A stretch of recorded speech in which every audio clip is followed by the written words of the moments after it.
Alhamdulillahirabbil alamin. Wassalatu wassalamu ala sayyidina Muhammadin wa ala alihi washabihi ajmain. Amma ba'du. Syukur kepada Allah Subhanahu wa taala karena pada hari ini 31 Juli 2021 kita bisa bersama dipertemukan dalam pertama adalah silaturahmi. Kedua, kita hari ini akan mengikuti pelatihan karakter suprarasional sesi kedua, di mana sesi pertama sudah kita lakukan tanggal 26 Juni. Dan kemudian rencananya sesi ketiga akan kita rencanakan minggu depan tanggal 7 Agustus. Di sesi pertama kita sudah mengikuti tentang tabungan jiwa, juga ada kondisi ideal antena manusia, ada akal, panca indera, hati, kemudian bagaimana cara berpikir suprarasional. Di kesempatan kedua ini topiknya adalah tentang sesi kedua tentang otak di dada. Tabungan jiwa, Pak. Masih tabungan jiwa ya, Pak? Ya. Oke, tabungan jiwa. Karena kalau saya pernah ikut di materi Bapak ada otak di dada juga ya, Pak? Ya, nanti sekarang lah sekalian. Oke, sekalian otak di dada. Mungkin itu mengawali kegiatan kita seperti biasa karena ada kegiatan resimen, maka kita akan mengawali dengan lagu kebangsaan Indonesia Raya.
Ya, telah kita saksikan profil dari Pak Ridwan, sang dari Bogor untuk Indonesia.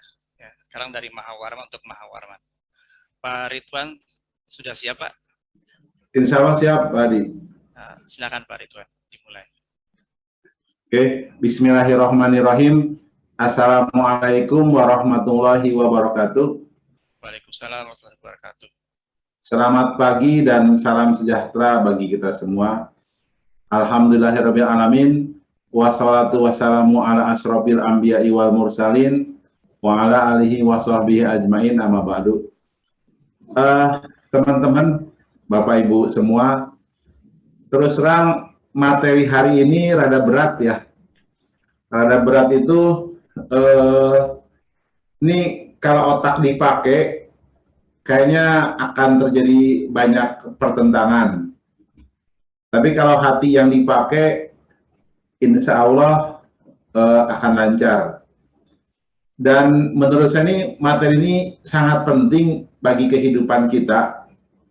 Kalau kita ingin menjadi orang yang istilahnya bermanfaat lah buat orang lain, menjadi orang yang insya Allah bisa bermakna. Terus kalau kita punya keinginan-keinginan tuh bisa tercapai lah. Nah ini terus terang materinya rada berat karena berhubungan dengan yang sifatnya gaib ya. Tabungan jiwa istilahnya tuh. Itu nanti apa hubungannya dengan karakter suprarasional. Itu terus terang sangat ada. Bapak Ibu, saya sekarang tuh sedang mempromosikan, memperkenalkan tentang yang namanya otak di dada. Jadi menurut saya otak itu ada dua, Bapak Ibu. Ada otak di kepala, ada otak di dada. Yang saya bilang kemarin itu hati ya, atau kolbu. Selama ini kita otak di kepala aja nih yang sering dipakai.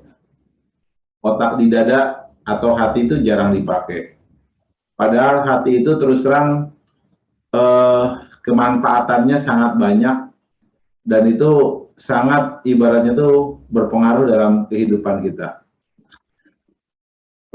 Contoh sederhana begini sebenarnya, contoh sederhana tentang yang namanya otak di hati. Bapak Ibu, saat ini ya, dan dari kemarin-kemarin tuh, saya itu tidak pernah nabung atau berencana nabung untuk beli rumah. Makanya tidak pernah yang namanya ibaratnya punya KPR lah, kredit pemilikan rumah. Dan saya tidak pernah nabung di bank untuk tadi beli rumah, beli mobil, nggak pernah. Kenapa Pak Ridwan nggak pernah? Karena saya sekarang pakai otak di dada, bukan pakai otak di hati. Logikanya begini. Ini sebenarnya berlaku nih buat semua agama. Saya meyakini sebenarnya hukum Tuhan itu berlaku gitu untuk semua agama. Ini mohon maaf, saya mau nanya kepada Bapak Ibu semua. Ini pertanyaan saya mungkin pernah dulu ditanyakan. Bapak Ibu, ini ekstrim pertanyaannya teh. Lebih percaya Allah atau lebih percaya bank? Sederhana banget. Di kolom chat deh. Allah tuh. Kepada Allah ya. Oke. Iya dong. Sip. Bang itu masih bisa ngutang-atik. Oke. Jawaban bagus. Gini sekarang logika sederhananya deh. Bank itu ngasih promosi, ibaratnya kalau deposito setahun 5%. Kalau Allah bilang di surat Al-An'am, kebaikan itu jadi 10 kali lipat. Ayat 160 tuh. Di surat yang lain saya lupa yang sampai 700 kali lipat. Allah bilang begitu pasti tidak bohong. Jadi kalau saya tuh Pak, Bapak Ibu sekarang, kalau saya punya uang 10 juta misalkan, daripada saya tabung di bank, mending saya sedekahin Pak. Karena kalau tabung di bank itu paling jadi berapa? Setahun anggaplah 5%. Ibarat kalau 10 juta, 5%-nya paling cuma 500.000. Tapi kalau sama Allah dititip dalam bentuk sedekah, itu kan juga 10 kali lipat bisa 700 kali lipat. Makanya saya mohon maaf secara pribadi, punya rumah ibaratnya lebih dari 1, bahkan lebih dari 5, kayaknya saya lupa, tapi jangan bilang ke KPK. Karena tidak pernah saya niat nabung di bank buat beli rumah. Saya sedekah aja dibanyakin, sedekah. Saya bilang Allah tuh bisa lebih dipercaya, makanya saya lebih suka nitip kepada Allah. Itu otak di dada. Kalau otak di kepala, di bank dong jelas duitnya, saldonya sekian. Kalau otak di dada, kan kita lebih percaya sama Allah. Jadi perbanyak sedekah daripada yang ditabung. Setuju tidak? Pak setuju dengan jempol. Saya sih setuju Pak, cuman masalahnya ini prakteknya ini Pak, saya kan punya istri juga nih, yang bisa rame nih. Nah ini yang ingin saya bilang, otak di dada kita tuh belum terasah Bapak Ibu. Kalau sudah terasah logikanya ginilah sederhananya ya, ini sederhananya. Kita punya teman ya, A dan B, sama-sama bisa dipercaya nih. Si A ngomong begini, misalkan Pak Cacul, kalau nitip uang ke saya nanti diganti bulan depan jadi 2 kali lipat. Yang satu lagi si B, Pak Cacul kalau ke saya 4 kali lipat. Pasti Pak Cacul akan beli 4 kali lipat, karena sama-sama bisa dipercaya dan sama-sama punya mungkin bisnisnya lebih bagus ya. Sama manusia aja kita bisa percaya, apalagi sama Allah, harusnya dengan ayatnya jelas lagi. Nah itu maksud saya tuh, itulah otak di dada kita. Itu yang menurut saya saat ini tuh kurang terasa. Dan saya akan jelaskan nanti kepada Bapak Ibu semua, istilahnya tuh, kalau otak di dada kita itu terasa dan kita paham nanti manfaatnya, saya terus terang nganggap bisnis itu sekarang dengan cara yang berbeda. Maksudnya apa Pak Ridwan? Saya senang tuh Pak Tarmidi ketika saya share, Pak Tarmidi bilang, Pak saya jadikan ini ya, misalkan profil, itu saya sangat senang. Karena gini, kalau saya nih pakai otak di dada, kalau kita sudah tahu ternyata yang namanya sedekah itu lebih menguntungkan, ya bisnis kita sebenarnya adalah gimana caranya perbanyak sedekah. Saya baca kemarin ya, sebuah ini artikel, saya baca dulu ininya. Ada namanya Lo Keng Hong kalau nggak salah. Dia investor yang suka, pokoknya nama investor jago. Dia ngomong begini, ungkap alasan tak pernah taruh uang di bank. Katanya miskin pelan-pelan. Dia taruhnya itu di perusahaan-perusahaan yang bisa menghasilkan income lah, simpan dalam bentuk saham. Kalau saya secara pribadi, emang saya agak kurang suka nyimpan uang di bank. Jadi kalau saya nyimpan uang di bank tuh insya Allah yang saya sedekahkan lebih gede daripada itu, gitulah insya Allah. Karena saya lebih suka nyimpannya di ini, apa, yang sifatnya sedekah, zakat, infak, dan wakaf gitu. Nanti saya akan terangkan, itu hasilnya jauh lebih keren, jauh lebih bagus. Nah ini yang saya bilang, ini otak di dada kita harus diubah. Seperti sekarang nih saya punya usaha lah, misalkan buat kayak sari kurma gitu. Istilahnya saya sekarang pas lihat kondisi sekarang nih, orang lagi banyak kena COVID, ya saya lebih sekarang yang kena positif tuh saya kirimin aja gitu. Sama akhir PA tinggi, karena buat saya itu lebih menghasilkan pahala daripada dijual. Nah kalau orang yang pakai otak di kepala, pada saat orang lagi susah, ya dinaik-naikin harga obat, harga oksigen, dan lain-lain. Nah nanti saya ingin terangkan kepada Bapak Ibu semua, kalau kita bermainnya ini akan lebih bagus. Nah sekarang Pak Ridwan, apa sih dalilnya? Nih mohon maaf saya menggunakan ini ya, dalam tanda petik dalilnya dari agama Islam, tapi insya Allah ini berlaku buat semua, karena ini menurut saya ini hukumnya hukum manusia. Dan buat saya secara pribadi, ketika yang ikutnya enggak banyak, buat saya mah nggak masalah, karena ini ilmu memang sangat spesial. Artinya apa? Orang-orang yang masuk di dalam Zoom ini adalah orang-orang yang hatinya terundang untuk dapat ilmu ini. Karena ilmu ini terus terang ilmu yang masih langka saat ini.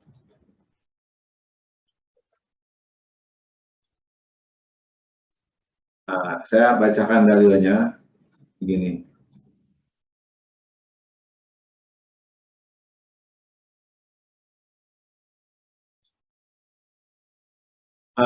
Saya bacakan ya, ini surat Al-Hajj ayat 46. Mohon maaf jika ada yang salah, karena saya kadang-kadang kalau baca di Zoom itu suka deg-degan, karena takut ada yang jago baca Al-Quran.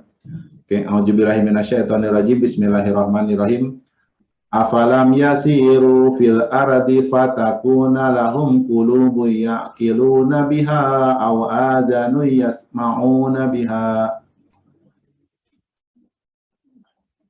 fa innaha la ta'mal absaru walakin ta'mal qulubul lati fis sudur.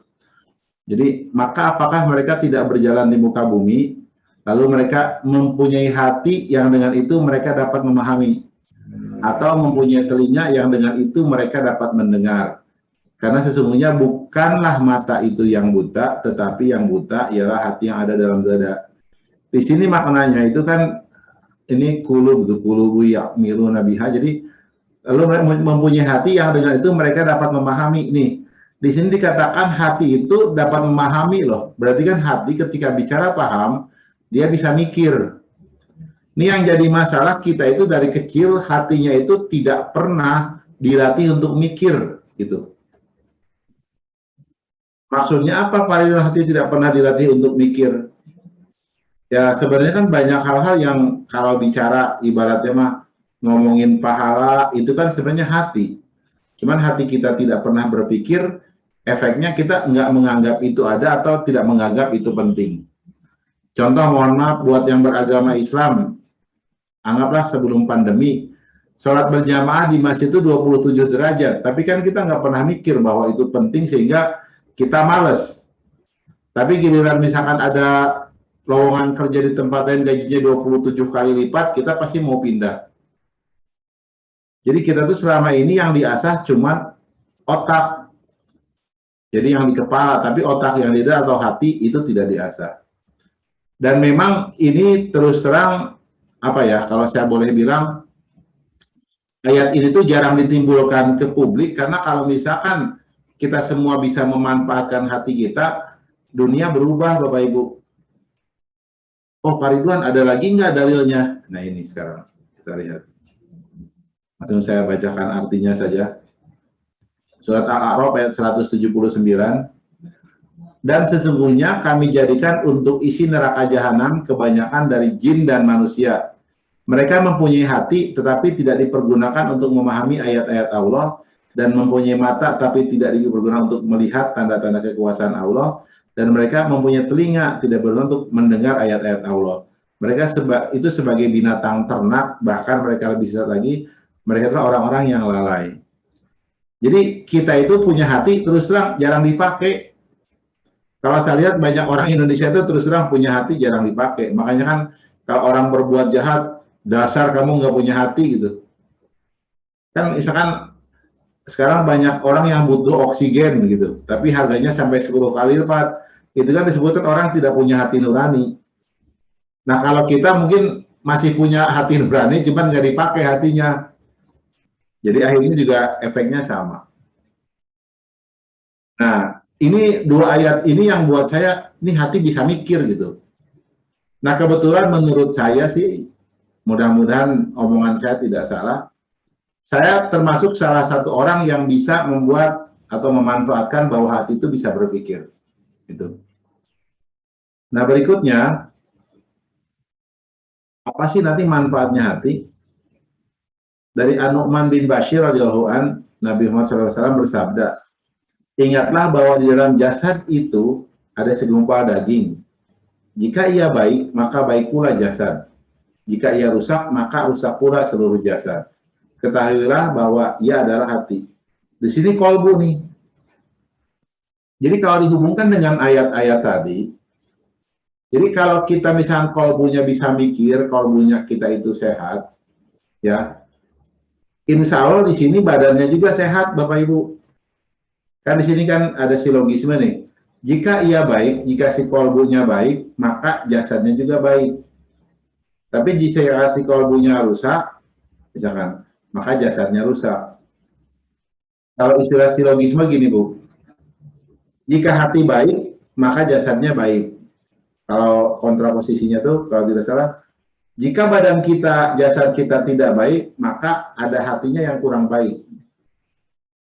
Nah, berpikir pakai hati adalah untuk membuat hati kita itu sehat, efeknya insya Allah jasad atau badan kita juga sehat. Ini apa? Beda dengan ini istilah apa sih olahraga itu mens sana in corpore sano ya. Di dalam fisik yang sehat terdapat jiwa yang kuat. Kalau saya terbalik nih Bapak Ibu, di dalam hati yang sehat terdapat fisik yang sehat. Nah, kalau hubungannya dengan corona gimana? Saya terus terang punya pembahasan sendiri tentang corona yang Bapak Ibu kalau saya bahas kaget lah pasti. Di Al-Quran itu ada pembahasan tentang corona serangkaian ayat mirip banget, tapi saya tidak mau bahas di sini. Itu saya nanti share linknya aja. Maksud saya nanti begini Bapak Ibu. Kalau kita hatinya cerdas, nanti pertama, insya Allah badan kita akan sehat. Karena dalam prinsip saya sekarang tuh sesuai dengan hadis tadi, di dalam hati yang sehat, kolbu yang sehat, akan ada badan yang sehat. Gitu. Dan nanti ada tambahannya, di dalam hati yang sehat, akan ada kehidupan yang sehat. Saya nanya dulu, setuju tidak? Kalau setuju, tulis di kolom chat. Setuju Pak Ridwan. Iseng supaya nggak ngantuk. Saya takutnya ini pada ditutup semua, pada ngantuk. Pengen ngecek masih ada orangnya tidak ini. Silahkan, setuju Pak Ridwan? Nah, setuju. Ada. Oke. Karena saya berpikir sekarang itu musimnya hati yang dimainkan oleh kita. Nah, kalau sudah hati, Bapak Ibu, nanti hati kita itu cerdas, kita akan merasakan atau berani untuk berinvestasi pada sesuatu yang gaib, Pak. Maksudnya yang gaib itu apa sih, Pak Ridwan? Ini mohon maaf, saya pribadi ya. Saya dulu lah, mau bangun rumah, Pak. Saya mau bangun rumah. Ini saya ngomongnya rada vulgar, tapi nggak apa-apalah untuk kebaikan. Saya mau bangun rumah nih, Pak. Tiba-tiba ada seran tuh di Masjid UIK, bantuan untuk majelis UIK gitu, karena mau ngecor dan segala macam. Saya mikir gitu, aduh bangun rumah mah ini nih, istilahnya teh memang nyata, cuman saya ngeliat ada peluang nih. Saya duit 500 juta saya sumbangin Pak ke Masjid Al-Hijri itu, yang dua yang di UIK. Jadi udah bangun rumah nanti saya nyumbang aja 500 juta jebret gitu. Tapi anehnya Pak, ngebangunnya jalan loh. Ada aja uang lagi. Tapi itu tadi, kalau kita ngebangun nyata. Tapi saya ngelihat kalau ngebangun masjid tidak nyata memang, nggak buat kita, tapi saya ini kok istilahnya teh lebih suka ke sana. Kenapa? Karena otak di dada ini yang bermain, gitu loh. Jadi nanti kita akan lebih suka memilih sesuatu yang tidak nyata, gitu loh, Bapak Ibu. Tapi jelas manfaatnya. Terus ada teman nih, dan juga gini, nanti kalau mau nyumbang, saya sarankan Bapak Ibu, pilih-pilih. Ada teman, dia dulu jadi dan rindam di Kodam Tanjung Pura. Dia bilang ke saya, Pak Ridwan, Saya butuh bantuan nih buat ngebangun masjid di Kodam Tanjung Pura. Terus saya tanya, butuhnya berapa? Semiliar sekian lah gitu. Saya terus terang nggak punya uang sebanyak itu. Pun saya mikir gini, ini pakai otak di dada. Oh ini peluang loh, kalau di Tanjung Pura itu di Rindam itu pasti yang sholat banyak tuh, ratusan tiap hari tentara. Oh berarti saya kalau jumbang di sana lumayan. Terus saya bilang, oke deh Pak, saya bantu. Wah tiap bulan nih transfer aja. Sampai saya nyumbang kayaknya semiliar lebih, kayaknya saya nggak tahu, lupa. Terus saya rasakan tuh, yang pasti ya Bapak Ibu, itu uang kita nggak habis. Makanya terus terang saya pribadi, setelah saya, yang tadi saya bilang percaya Allah atau percaya bank, saya sekarang memang sudah percaya Allah. Jadi kalau saya jadi lebih suka sedekah daripada nabung uang di bank, gitu. Itulah otak di dada Bapak Ibu.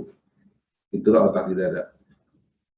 Ya kalau yang seperti itu sengaja saya omongkan yang mungkin ada fenomenal, karena saya ngerasa banyak orang yang bingung dengan apa yang saya lakukan gitu.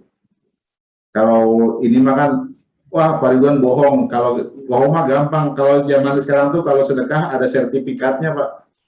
Sertifikat wakaf apa segala macam, atau ada ininya lah. Tapi intinya adalah bahwa keberanian itu adalah ketika otak di dada kita itu bisa terasa. Nah, saya ingin bicarakan kepada Bapak Ibu semua, apa sih yang membuat saya berani melakukan hal-hal seperti itu? Nah, gini Bapak Ibu, ada hal menarik. Ini kalau ini apa ya? Memang butuh yang namanya pengetahuan.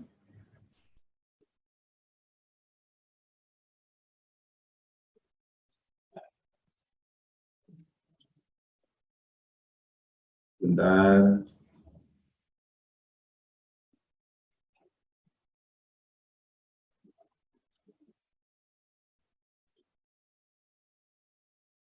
Sebentar Bapak Ibu.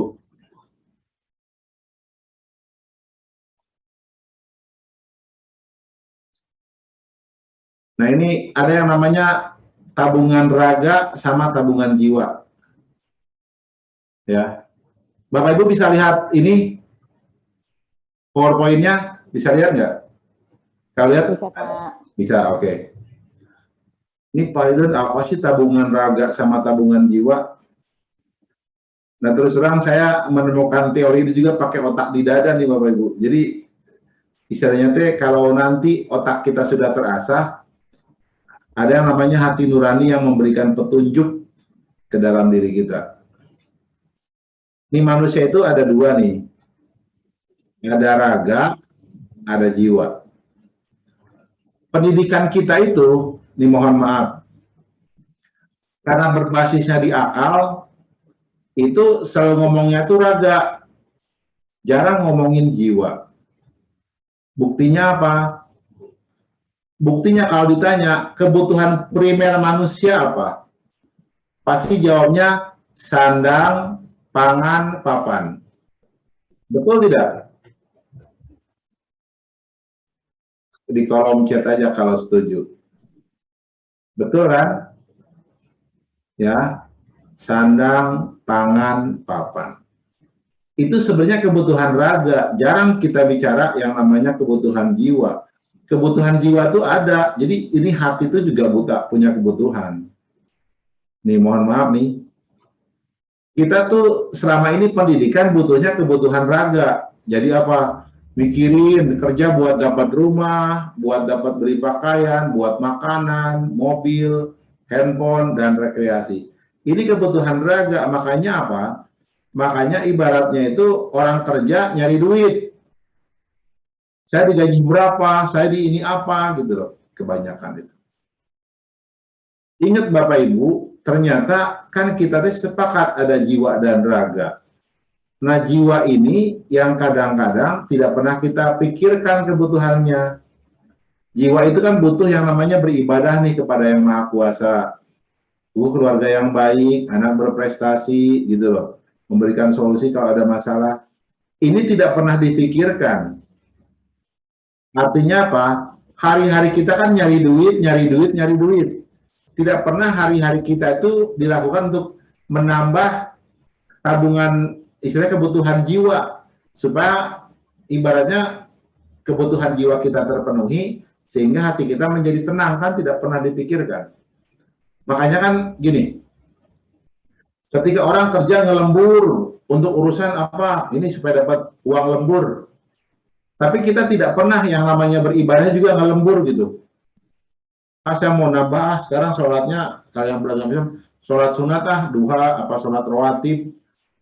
Kan harusnya kalau kita sudah paham yang namanya jiwa juga punya kebutuhan, harusnya untuk yang namanya pemenuhan kebutuhan jiwa dalam bentuk beribadah juga, kita harus berani ngelembur. Saya pengen sedekah yang banyak nih. Cuman kita kadang-kadang tidak pernah memperhatikan itu, sehingga apa? Kalau istilahnya ginilah, kalau badan kita kurang makan, badan kita lemes, malah bisa jadi stunting gitu loh. Dari kecil kurang makan jadi stunting. Kalau stunting kan untuk bersaing, berprestasi, meraih apa aja susah. Sama, ketika sejak kecil jiwa kita juga tidak pernah diberikan nutrisi dengan kita banyak belajar, berdoa, beribadah, melakukan aktivitas, jiwa kita juga stunting. Makanya ketika kita punya masalah, akhirnya jiwa kita tidak punya solusi yang pas, solusi yang bagus, karena bahasanya stunting nih, jiwa kita juga udah gitu IQ-nya juga lemah lagi. Jadi idiot tuh ibaratnya mah. Si otak di dadanya jadi idiot, nggak jenius. Kalau jenius tuh ketika semakin ada peluang-peluang bersedekah, dia berani. Bapak Ibu, setuju nggak dengan pernyataan saya ini? Kalau setuju, bilang setuju.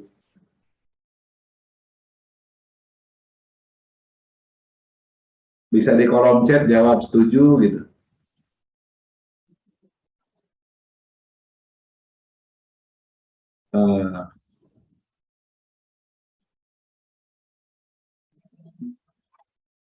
Oke, ya yang lain saya anggap paham. Nah, yang ingin saya bilang begini Bapak Ibu, Allah itu maha adil. Jadi karena Allah maha adil, Allah tuh berikan modal semua untuk bisa jadi orang sukses loh sebenarnya.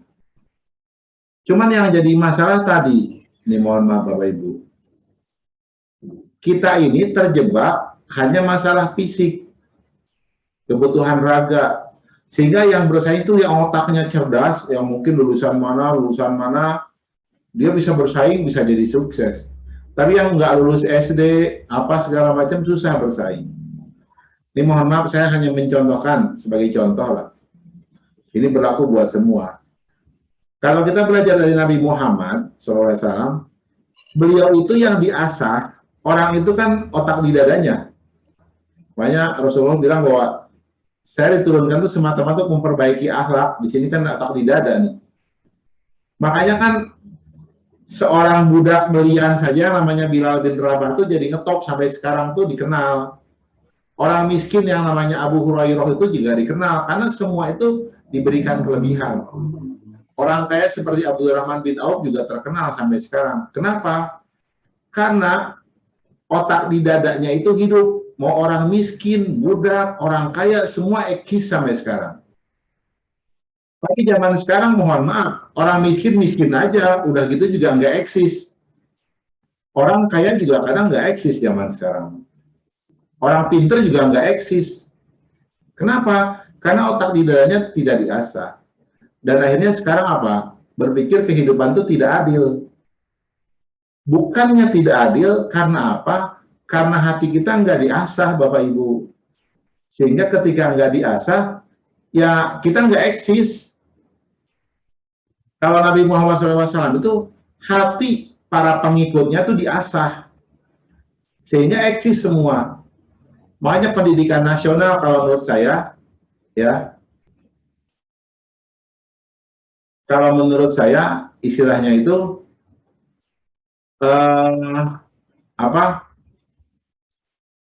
kita harus ibaratnya ini mengasah hati kita, ya, mengasah hati kita, supaya nanti bisa kerasa ada manfaatnya. Nah, maksudnya seperti apa? Nah, ini penting. Ini ada satu hal juga nih yang penting nih ya, yang harus dipahami. Saya ini Bapak Ibu, kalau membantu orang, ya, pasti main hati. Maksudnya apa? Nanti mungkin ada orang yang bilang begini, oh Pak Ridwan ngomong nyumbang sana sini, saya minta bantuan gini aja nggak dikasih, terus misalkan jadi kesel. Kenapa? Karena tadi saya terus terang punya pengalaman, istilahnya tuh, bahwa hati itu ternyata paling pas untuk memilih kepada siapa kita membantu. Makanya mungkin yang sedang saya lakukan belum tentu semuanya itu suka gitu ke saya. Karena apa? Bisa jadi ada hal-hal yang ibaratnya tuh saya tidak beri. Jadi ada orang yang minta misalnya bantuan ke saya, minjem uang Pak Ridwan, misalkan 40 juta nggak saya kasih, tapi saya ngasih ke orang 100 juta dikasih. Karena ternyata kalau kita menurut hati itu ujungnya ketahuan kok. Lebih bagus kita ngasih yang 100 juta daripada pinjemin yang 40 juta. Nah, ini nanti akan saya bahas di sini. Ya, jadi buat saya mah nanti insya Allah walaupun sedikit, tapi ini akan ada manfaatnya. Berikutnya gini Bapak Ibu. Nah, lanjutkan. Ini yang menarik ini yang jarang orang tahu. Jadi kalau kita ingin sukses hidup itu kan ada kebutuhan raga sama kebutuhan jiwa. Nah, kita harus punya tabungan raga sama tabungan jiwa, gitu loh. Tabungan raga apa? Uang, tanah, emas, rumah, kendaraan, ternak, dan lain-lain. Tabungan jiwa apa? Nih sholat, puasa, sedekah, baca Quran. Ini buat yang beragama Islam ya. Terus bantu bayar hutang, menyelesaikan dan lain-lain. Nah ini bahasanya gini, idealnya ini kita miliki uang, tanah, emas, rumah, ternak, ini harus kita miliki idealnya. Tapi kan tadi saya bilang, kan nggak semua orang bisa miliki ini. Ya, nggak semua orang bisa miliki ini. Nah, tabungan jiwa, sholat, puasa, sedekah, ini yang beragama Islam bisa, kalau yang beragama lain sesuai dengan agama dan kepercayaannya masing-masing, ini bisa dilakukan oleh semua orang. Nah, menariknya begini Bapak Ibu, setelah saya merenung. Kebutuhan hidup itu kan kebutuhan raga dan kebutuhan jiwa. Tabungan raga untuk menutupi kebutuhan raga. Nah, uniknya ini. Tabungan jiwa untuk menutupi kebutuhan raga dan kebutuhan jiwa itu tuh. Ya. Ini yang harus dipahami. Sehingga yang saya bilang tuh begini. Allah tuh maha adil karena ternyata gini. Tabungan jiwa siapa saja mau melakukan dan bisa melakukan, dan ini bisa memenuhi tabungan raga atau kebutuhan raga dan kebutuhan jiwa. Cuman yang jadi masalah adalah ya, orang itu tidak mau fokusnya ke sini. Nggak mau ke sini. Maunya ke sini karena kita terbiasa di mainnya di raga. Mainnya di raga. Dan ini mohon maaf, hubungannya bukan masalah ustadz atau bukan. Ya ustadz juga malah larinya banyak ke sini. Ke tabungan raga. Makanya kan mohon maaf, banyak penceramah itu yang memang ketika ceramah sukanya dengan bayaran-bayaran tertentu gitu. Jarang yang nggak mau dibayar. Kalau saya terus terang karena saya sudah paham, saya lebih suka ketika ngajar nggak dibayar, larinya ke sini. Makanya mohon maaf nih, saya ngebandingin dengan guru-guru zaman dulu ya. Kalau guru-guru zaman dulu ekstrimnya lah, sebelum tahun 45, anggap guru zaman dulu tuh ustadz atau kiai. Saya sih nggak pernah dengar cerita orang jadi punya misalkan sekolahan, pesantren, ustadznya teh miskin gitu, hidupnya susah. Padahal mungkin nggak digaji. karena larinya ke tabungan jiwa. Tapi sekarang guru mungkin sudah gelarnya S1 gitu. Tapi banyak juga yang hidupnya susah. Karena lebih ngejar tabungan raga, bukan ke tabungan jiwa. Bapak Ibu, paham tidak? Kalau paham, acungkan jempolnya. Pakai kode aja, nggak apa-apa.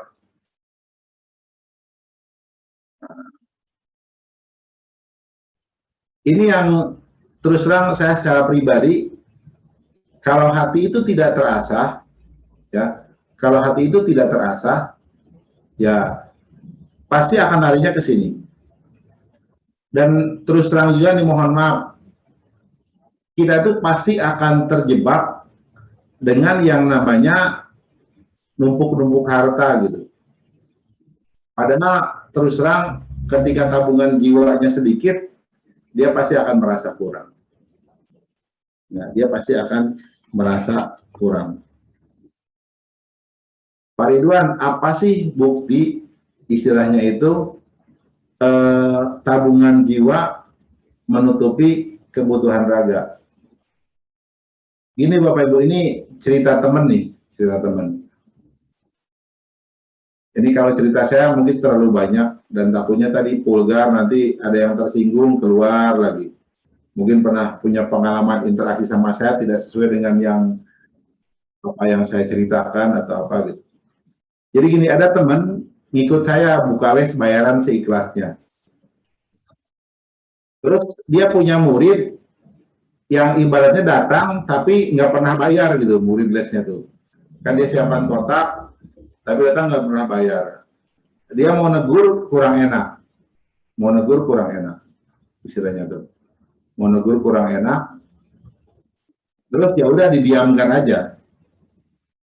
Nah setelah 1 tahun dia teh cerita pengen beli motor. Nah tiba-tiba tuh si orang tua yang anaknya nggak bayar, ibaratnya tuh datang tuh ke rumah dia, ke rumah teman saya, minta KTP. Dia bingung, dikasih aja KTP-nya itu. Nah terus pas balik lagi orang tuanya datang bawa motor baru. Terus dia bingung, loh kok bawa motor baru Pak? Orang tuanya cerita katanya, dia pikir les di tempat teman saya ini gratis, jadi ya udah datang nganter aja udah, nggak mikirin ngasih uang keropak. Nah karena dia teh ibaratnya tahu bayaran seikhlasnya, dia malu, akhirnya supaya nggak malu dia belikan motor. Jadi itu bahasanya si tabungan jiwa dalam bentuk kebaikan dia ngajeles bayaran seikhlasnya, ya istilahnya tuh ya diganti dalam bentuk motor yang dibutuhkan. Jadi Bapak Ibu terus terang, cobalah ibaratnya lakukan suatu kebaikan, misalkan gini lah, kita sering menyantuni anak yatim, nanti kita butuh apa, ya tiba-tiba nanti bisa dapat bantuan gitu, yang tak terduga. Nah itu yang Bapak Ibu, yang mungkin nanti ini mah akan terasa kalau praktek. Dan saya sudah rasakan istilahnya itu, makanya sekarang setelah saya memahami ini Bapak Ibu, kita perbanyak aktivitas nambah tabungan jiwa daripada, mohon maaf, nambah tabungan raga. Karena setelah saya pahami nih, istilahnya teh ini menghasilkan sesuatu yang jauh lebih besar daripada yang ibaratnya nyata gitu. Bapak Ibu, saya punya pertanyaan gini, Bapak Ibu.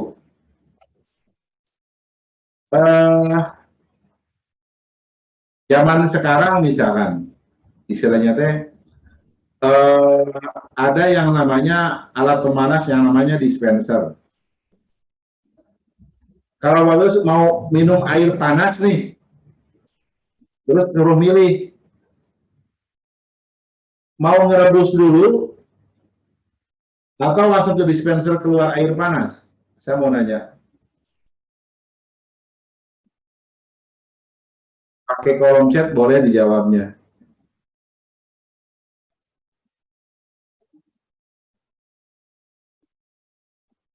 Ya. Mau ngerebus dulu atau pakai langsung air panas? Dispenser kan? Nah, Maksud saya begini, kalau dulu kan nggak masuk akal nih, kok ada alat yang bisa langsung panas langsung ya, gitu loh. Sekarang kan ada masuk akal, sehingga kita percaya, udah dispenser gitu. Nah, maksud saya tuh sekarang nanti begini kita tuh. Kalau saya sudah meyakini begini, ketika kita berbuat baik, itu tuh sebenarnya kita tuh mendapatkan sesuatu tuh. Dimasukkan ke sebuah tempat bentuknya gaib. Nanti kalau kita butuh, langsung datang berlipat-lipat gitu. Artinya, istilahnya mungkin sekarang belum masuk akal, tapi suatu saat masuk akal. Sehingga saya lebih suka sekarang itu, dalam bahasa saya gini, saya lebih suka sekarang berbuat baik itu tuh, masukin ke bahasanya mah, udahlah, amal soleh gitu. Nanti akan berubah jadi pemenuhan kebutuhan kita. Nah, saya sudah meyakini itu gitu. Sehingga bahasanya gini, daripada saya bekerja untuk nanti nyari uang, mendingan bekerja untuk nyari pahala. Karena nanti orientasinya ke sini. Makanya kan saya sering ibarat itu yang menawarkan nih ke orang-orang, undang saya nggak usah dibayar. Karena saya lebih suka uangnya itu dalam bentuk pahala. Kalau misalnya ngerasa orang itu atau ini cocok gitu. Cuman yang jadi masalah tuh orang-orang meyakini ininya teh kada susah. Kenapa? Karena ini pakai otak di dada, bukan otak di kepala. Mungkin suatu saat nanti juga bisa jadi nggak dispenser, kita masukin ke dalam sebuah ruangan, air langsung hangat, itu entah pakai apa mungkin teknologinya. Nah itu sebenarnya nanti ketemu teknologinya, yang dimana kita udah nggak pakai uang lagi, gitu loh. Nah, kalau saya secara pribadi, Bapak Ibu sudah meyakini bahwa apa-apa yang kita lakukan pasti dibalas sama Allah.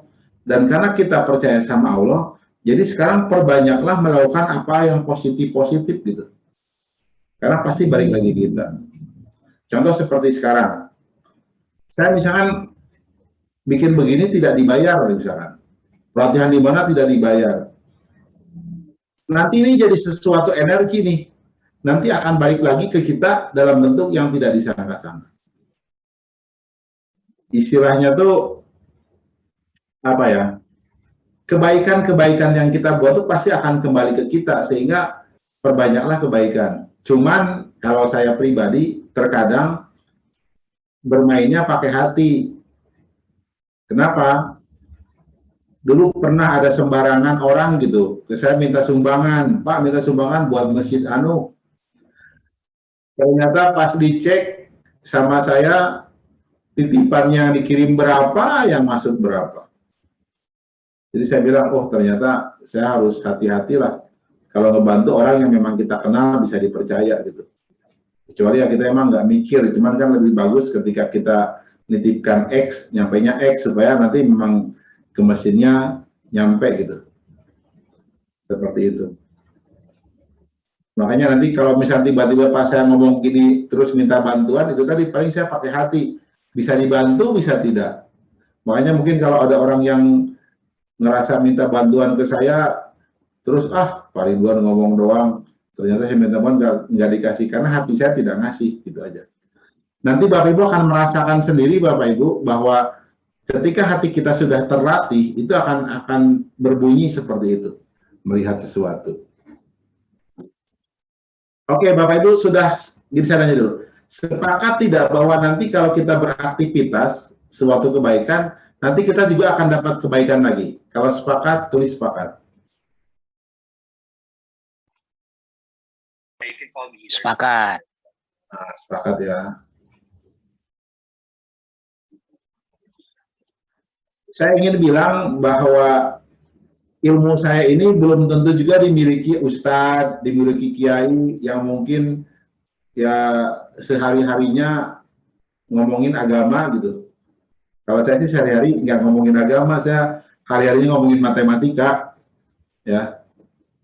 Jadi misalkan belum tentu dimiliki oleh yang disebutnya ustadz, kalau menurut saya sih. Karena emang ini kudu pakai logika matematika. Nah, berikutnya, ini yang menarik nih.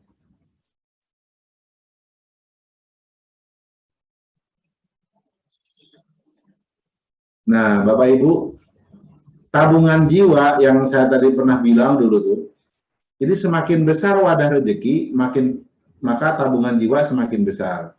Agar tabungan jiwa bertambah besar, maksimalkan semua antena hati, akal, panca indera. Jadi saya tuh punya keyakinan gini loh Bapak Ibu. Kalau tabungan jiwa kita besar, nanti rezeki kita besar deh. Makanya maksimalkan tuh hati, panca indera, sama akal. Sehingga Bapak Ibu kalau sudah begini tuh sebenarnya saya jadi berpikir uang tuh nggak penting loh. Kok Pak Ridwan bisa bilang uang itu nggak penting? Ya benar, saya sudah banyak sekali pengalaman yang dimana saya untuk kemana-mana kadang nggak pakai uang gitu. Pakai apa? Pakai kebaikan yang saya lakukan yang kadang-kadang tidak disengaja gitu. Contoh begini Bapak Ibu. Contoh begini, saya itu dulu lah sering tidur di hotel kalau pelatihan tuh, olimpiade atau apa. Kenapa sering tidur di hotel? Oh, karena saya itu punya rumah dijadikan tempat saya tidur di atas, jadi Allah kasih kompensasi gitu. Terus ada orang yang ke saya tiap malam konsultasi masalah rumah tangganya segala macam, sampai saya ini orang ngapain ke sini deh konsultasi masalah rumah tangganya. Cuman saya coba ibaratnya itu ngebantu, walaupun di sini hati tuh ya capek, nah, jadi hatinya nambah gitu. Akal mikir terus. Ketika makin besar tiba-tiba dia nawarin umroh bareng Pak Ridwan gitu. Umroh gratis. Jadi saya suka berpikir begini dan ini kenyataannya Bapak Ibu. Jadi bahasanya gini. Kalau pakai akal itu yang kita yakin itu punya rekening tabungan di bank. Nah, kalau kita pakai hati, kita punya rekening tabungan jiwa dalam hati. Itu fungsinya, terus terang saya ingin bilang, fungsinya si tabungan jiwa ini sama persis dengan fungsi yang di bank. Malah ini lebih canggih. Kenapa? Karena dia ini bahasanya lebih bisa bermanfaat. Maksudnya apa, Pak Ridwan? Gini, saya waktu tahun 2016, 9 November 2016, itu saya ngundang Pak Jokowi untuk acara pembukaan IMSO, ya, International Mathematics and Science Olympiad, yang datang 22 negara. Terus pas saya ngundang tuh 2 bulan sebelum acara dikasih tahu dari Mensesnek itu, dari Setnek-nya bahwa Pak Jokowi nggak bisa buka karena mau ke Australia. Itu ibaratnya saya mau bayar pakai duit berapapun nggak bisa membuat Pak Jokowi datang. Apa yang saya lakukan? Perbanyak tabungan jiwa, berbuat baik, ngajar kemana-mana, nggak mikirin bayaran, kemana gitu.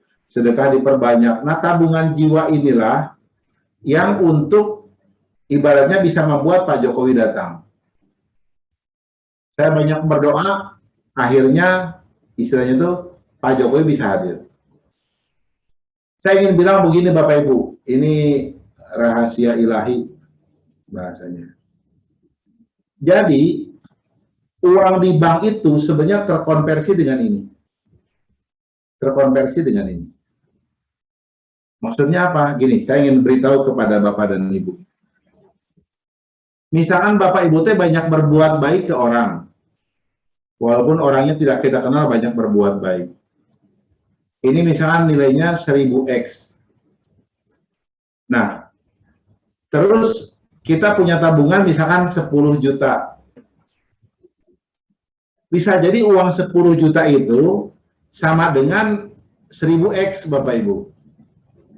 Jadi gini misalkan, Bapak Ibu tuh pengen anaknya sekolah nih, masuk sekolah, bayar SPP lah misalkan di tempat yang baru, butuh uang 7 juta.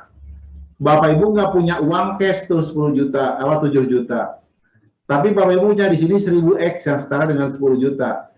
Pasti insya Allah akan ada orang yang tiba-tiba ngebantu Bapak Ibu. Atau mau pinjem pun dikasih tuh uang 7 juta.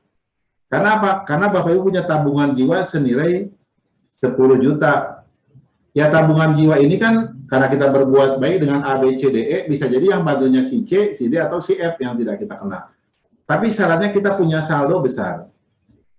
Tapi kalau kita jarang berbuat baik, sehingga volume tabungan jiwa kita cuma 100 X, kita butuh misalkan 7 juta sama dengan 700 X, kita minta ke sana kemari juga nggak ada yang bantu. Karena apa? Saldo uang kita itu sedikit. Makanya di sini saya bilang maha adilnya Allah, ketika orang tidak bisa mencari uang dengan berbagai keterbatasannya, cobalah banyak berbuat baik sehingga tabungan jiwanya besar, dan tabungan jiwa inilah yang akan menggerakkan orang untuk mau bantu kita atas izin Allah. Nyambung tidak Bapak Ibu? Kalau nyambung, acungkan jempolnya.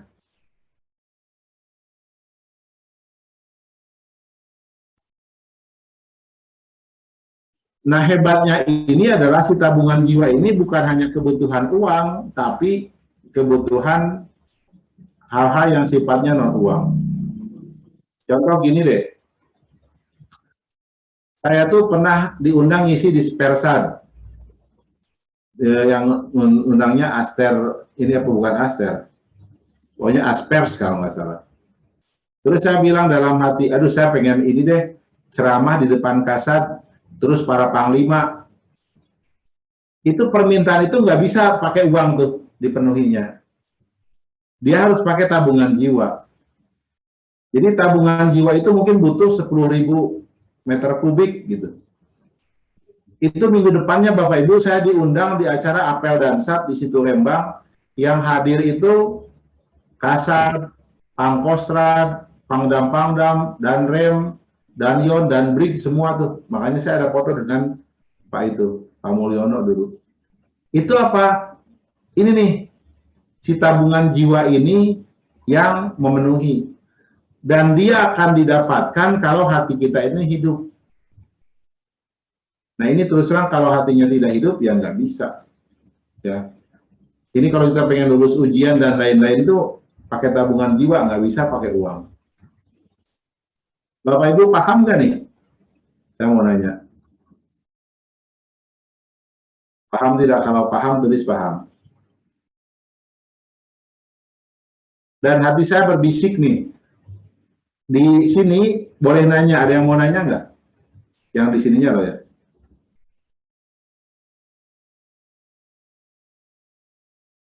Sampai sini yang mau nanya nggak?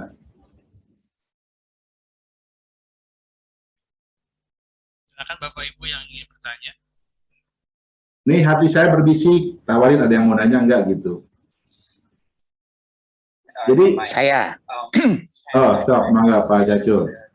Ya, makasih Pak Ridwan. Tadi yang dijelaskan itu sebenarnya apa namanya, mungkin menggambarkan sesuatu yang Pak Ridwan alami sendiri, tapi sesungguhnya juga itu terjadi sama saya pribadi gitu ya, bahwa kadang kita membantu orang itu tidak pernah memikirkan apa namanya ya, balasannya lah, enggak, yang penting ini sajalah.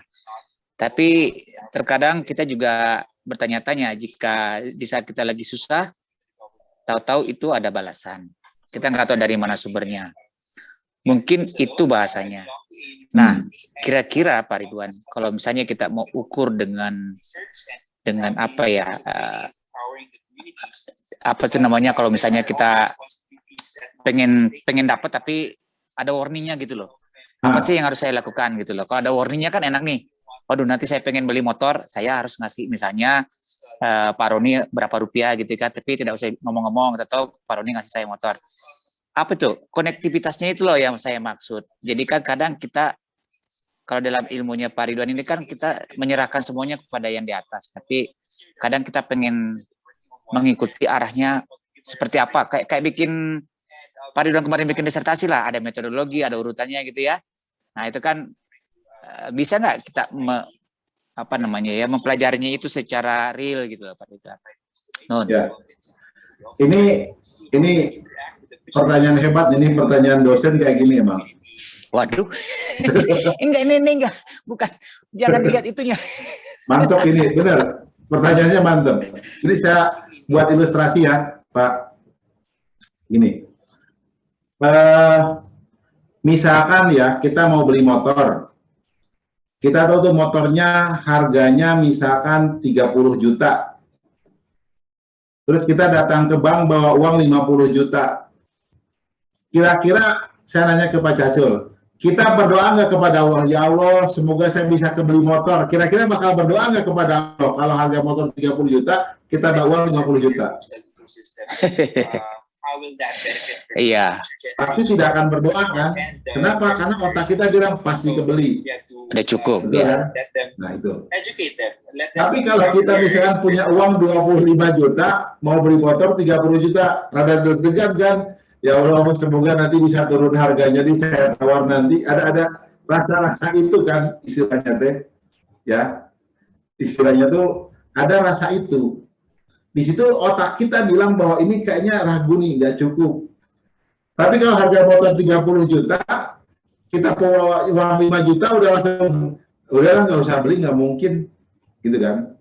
Nah, mungkin yang jadi masalah tuh, kata Pak Cacul nih, ukuran hatinya gimana untuk mengatur tabungan jiwa kita cukup atau tidak, kan gitu ya Pak.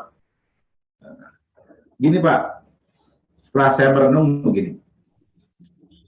Jadi kalau kita misalkan punya suatu keinginan, yang misalkan gini lah, saya ingin misalkan membuat Pak Jokowi itu hadir, gitu ya.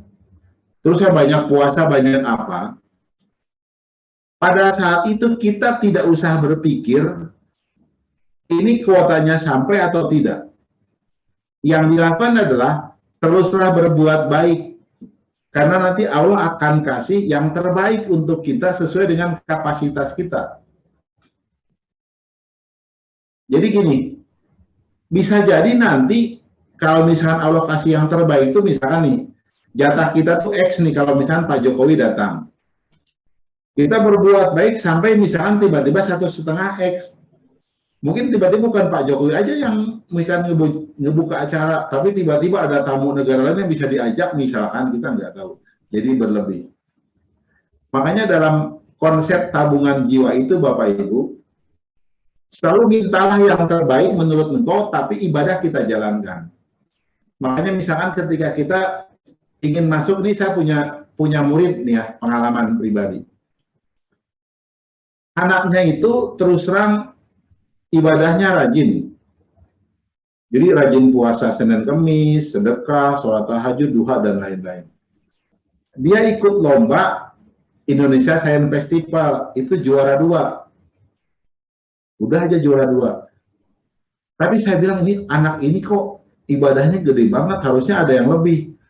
Tiba-tiba ada tawaran dari pemerintah, juara 1-2 lomba Indonesia Science Festival itu diajak ke Amerika, dan hanya tahun itu dan setelah itu nggak ada lagi. Karena si tabungan jiwanya itu banyak, gitu loh. Jadi saran saya memang nanti parameternya itu adalah hati Pak. Ketika hati semakin tenang, mudah-mudahan apa yang kita inginkan tercapai bahkan lebih. Makanya dalam teori saya itu ketika kita mau berbuat baik isi tabungan jiwa, pertama rutin dan nggak usah hitungan. Jadi nggak usah hitungan misalkan nih, saya pengen lulus ujian nih, saya puasa aja deh. Kata guru saya cuma puasa 3 minggu, udah beres. Nah itu tuh malah bisa jadi plak di situ bisa jadi cuma X, padahal butuhnya 2X. Tetap aja lakukan kebaikan sampai 3X. Mungkin bisa jadi lulusnya itu dapat beasiswa. Makanya dalam prinsip saya itu, Bapak Ibu semua, kalau tabungan jiwa itu diisi aja terus. Karena dia nanti manfaatnya akan kemana-mana. Dan hebatnya nanti dia bisa memenuhi kebutuhan fisik dan kebutuhan non-fisik. Gitu Pak Cacul, mudah-mudahan paham ya? Ya, sip. Ada satu lagi Pak Ridwan kalau boleh. Ya, boleh.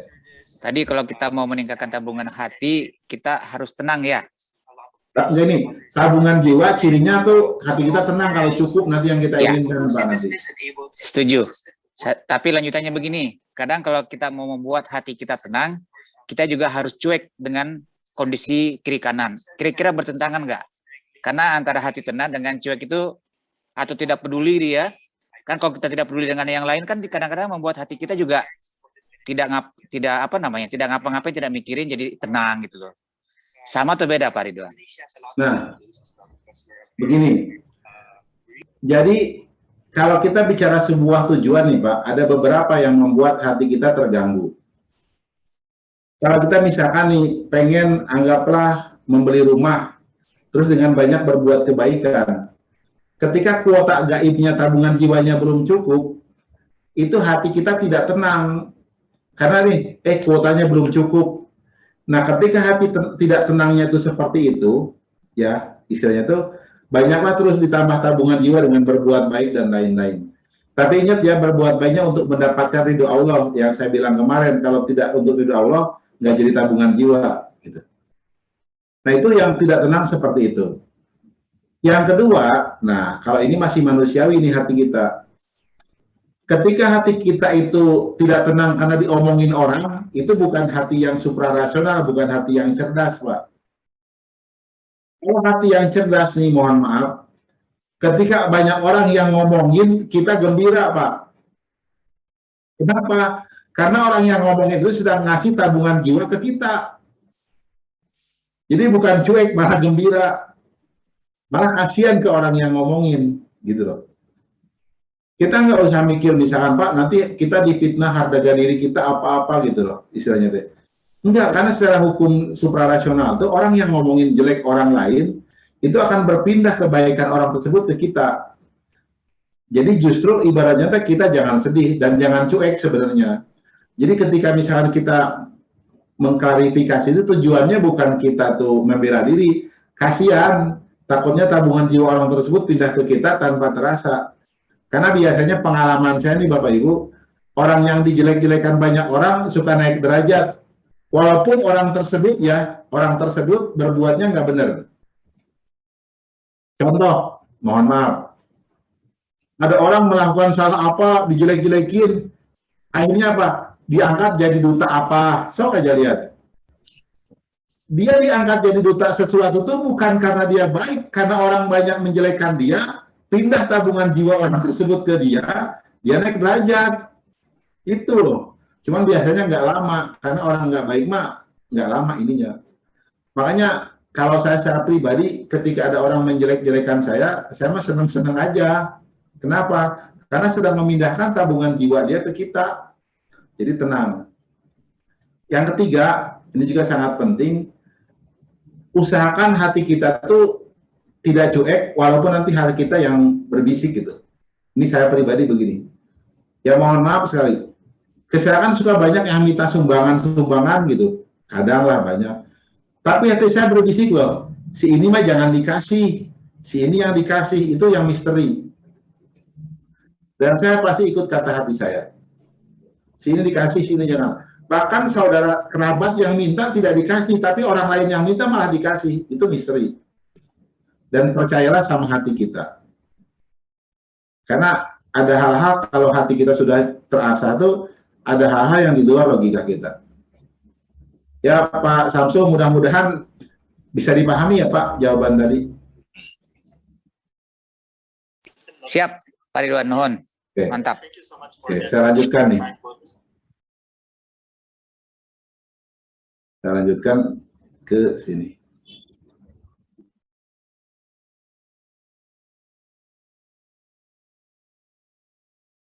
Nah, hubungan penambahan tabungan jiwa dengan amanah. Jadi begini Bapak Ibu, ini manusia nih, anggap tabungan jiwa itu kotak warna biru, ini warna merah. Jadi kalau misalkan merahnya banyak, tabungannya sedikit, ini orang susah nih, nggak dikasih amanah, nggak dikasih kepercayaan lah. Nanti kalau misalkan, ini pokoknya orang bermasalah, ketika tabungan jiwanya ditambahkan, masalahnya ketutup. Nambah lagi, berarti dia sukses nih. Nah, ketika tabungan jiwanya membesar, biasanya dikasih amanah baru nih. Misalkan dia jadi guru bagus, jadi kepala sekolah. Nanti kepala sekolah bagus, melebihi kepala sekolah bisa jadi kepala dinas, terus saja begitu. Jadi ini ciri orang yang tabungan jiwanya banyak, Bapak Ibu. Dia itu dikasih amanah yang makin tinggi. Walaupun Pak, ada juga loh orang tabungan jiwanya jelek, tapi kok jadi gubernur, jadi wali kota. Itu jalurnya bukan jalur suprarasional, tapi jalurnya jalur akal. Nanti bedanya apa? Nih saya ingin bilang kepada Bapak Ibu semua, orang yang mendapatkan sesuatu pakai jalur akal, dia akan dihargai ketika dia masih memegang jabatan itu. Tapi orang yang memegang jabatan atau amanah karena jalur tabungan jiwa, jalur hati, setelah dia meninggal sekalipun, namanya akan diingat. Kita ingatlah banyak contoh-contoh para pejabat ya, yang ibaratnya sudah meninggal pun saya kenang. Kalau di tentara mah, Jenderal Besar Sudirman, Jenderal Ahmad Yani, M. Yusuf, itu ya saya masih kenal. Karena insya Allah tabungan jiwa beliau-beliau itu besar. Nah, kalau misalkan di pemerintahan, istilahnya teh Pak B.J. Habibie, ibaratnya menteri itu. Yang lainnya mah lupa. Kita bicara menteri loh ya. Kenapa? Karena seseorang itu punya jejak besar. Jadi Bapak Ibu, ini saya bilang maha adilnya Allah. Ternyata siapapun bisa jadi orang besar dalam profesi apapun ketika tabungan jiwanya itu besar. Soklah kalau kita lihat orang-orang besar di berbagai profesi, pasti orang-orangnya tuh baik, eksis, dan memberikan manfaat, gitu. Dan dia akan terus dikenang karena tabungan jiwanya besar.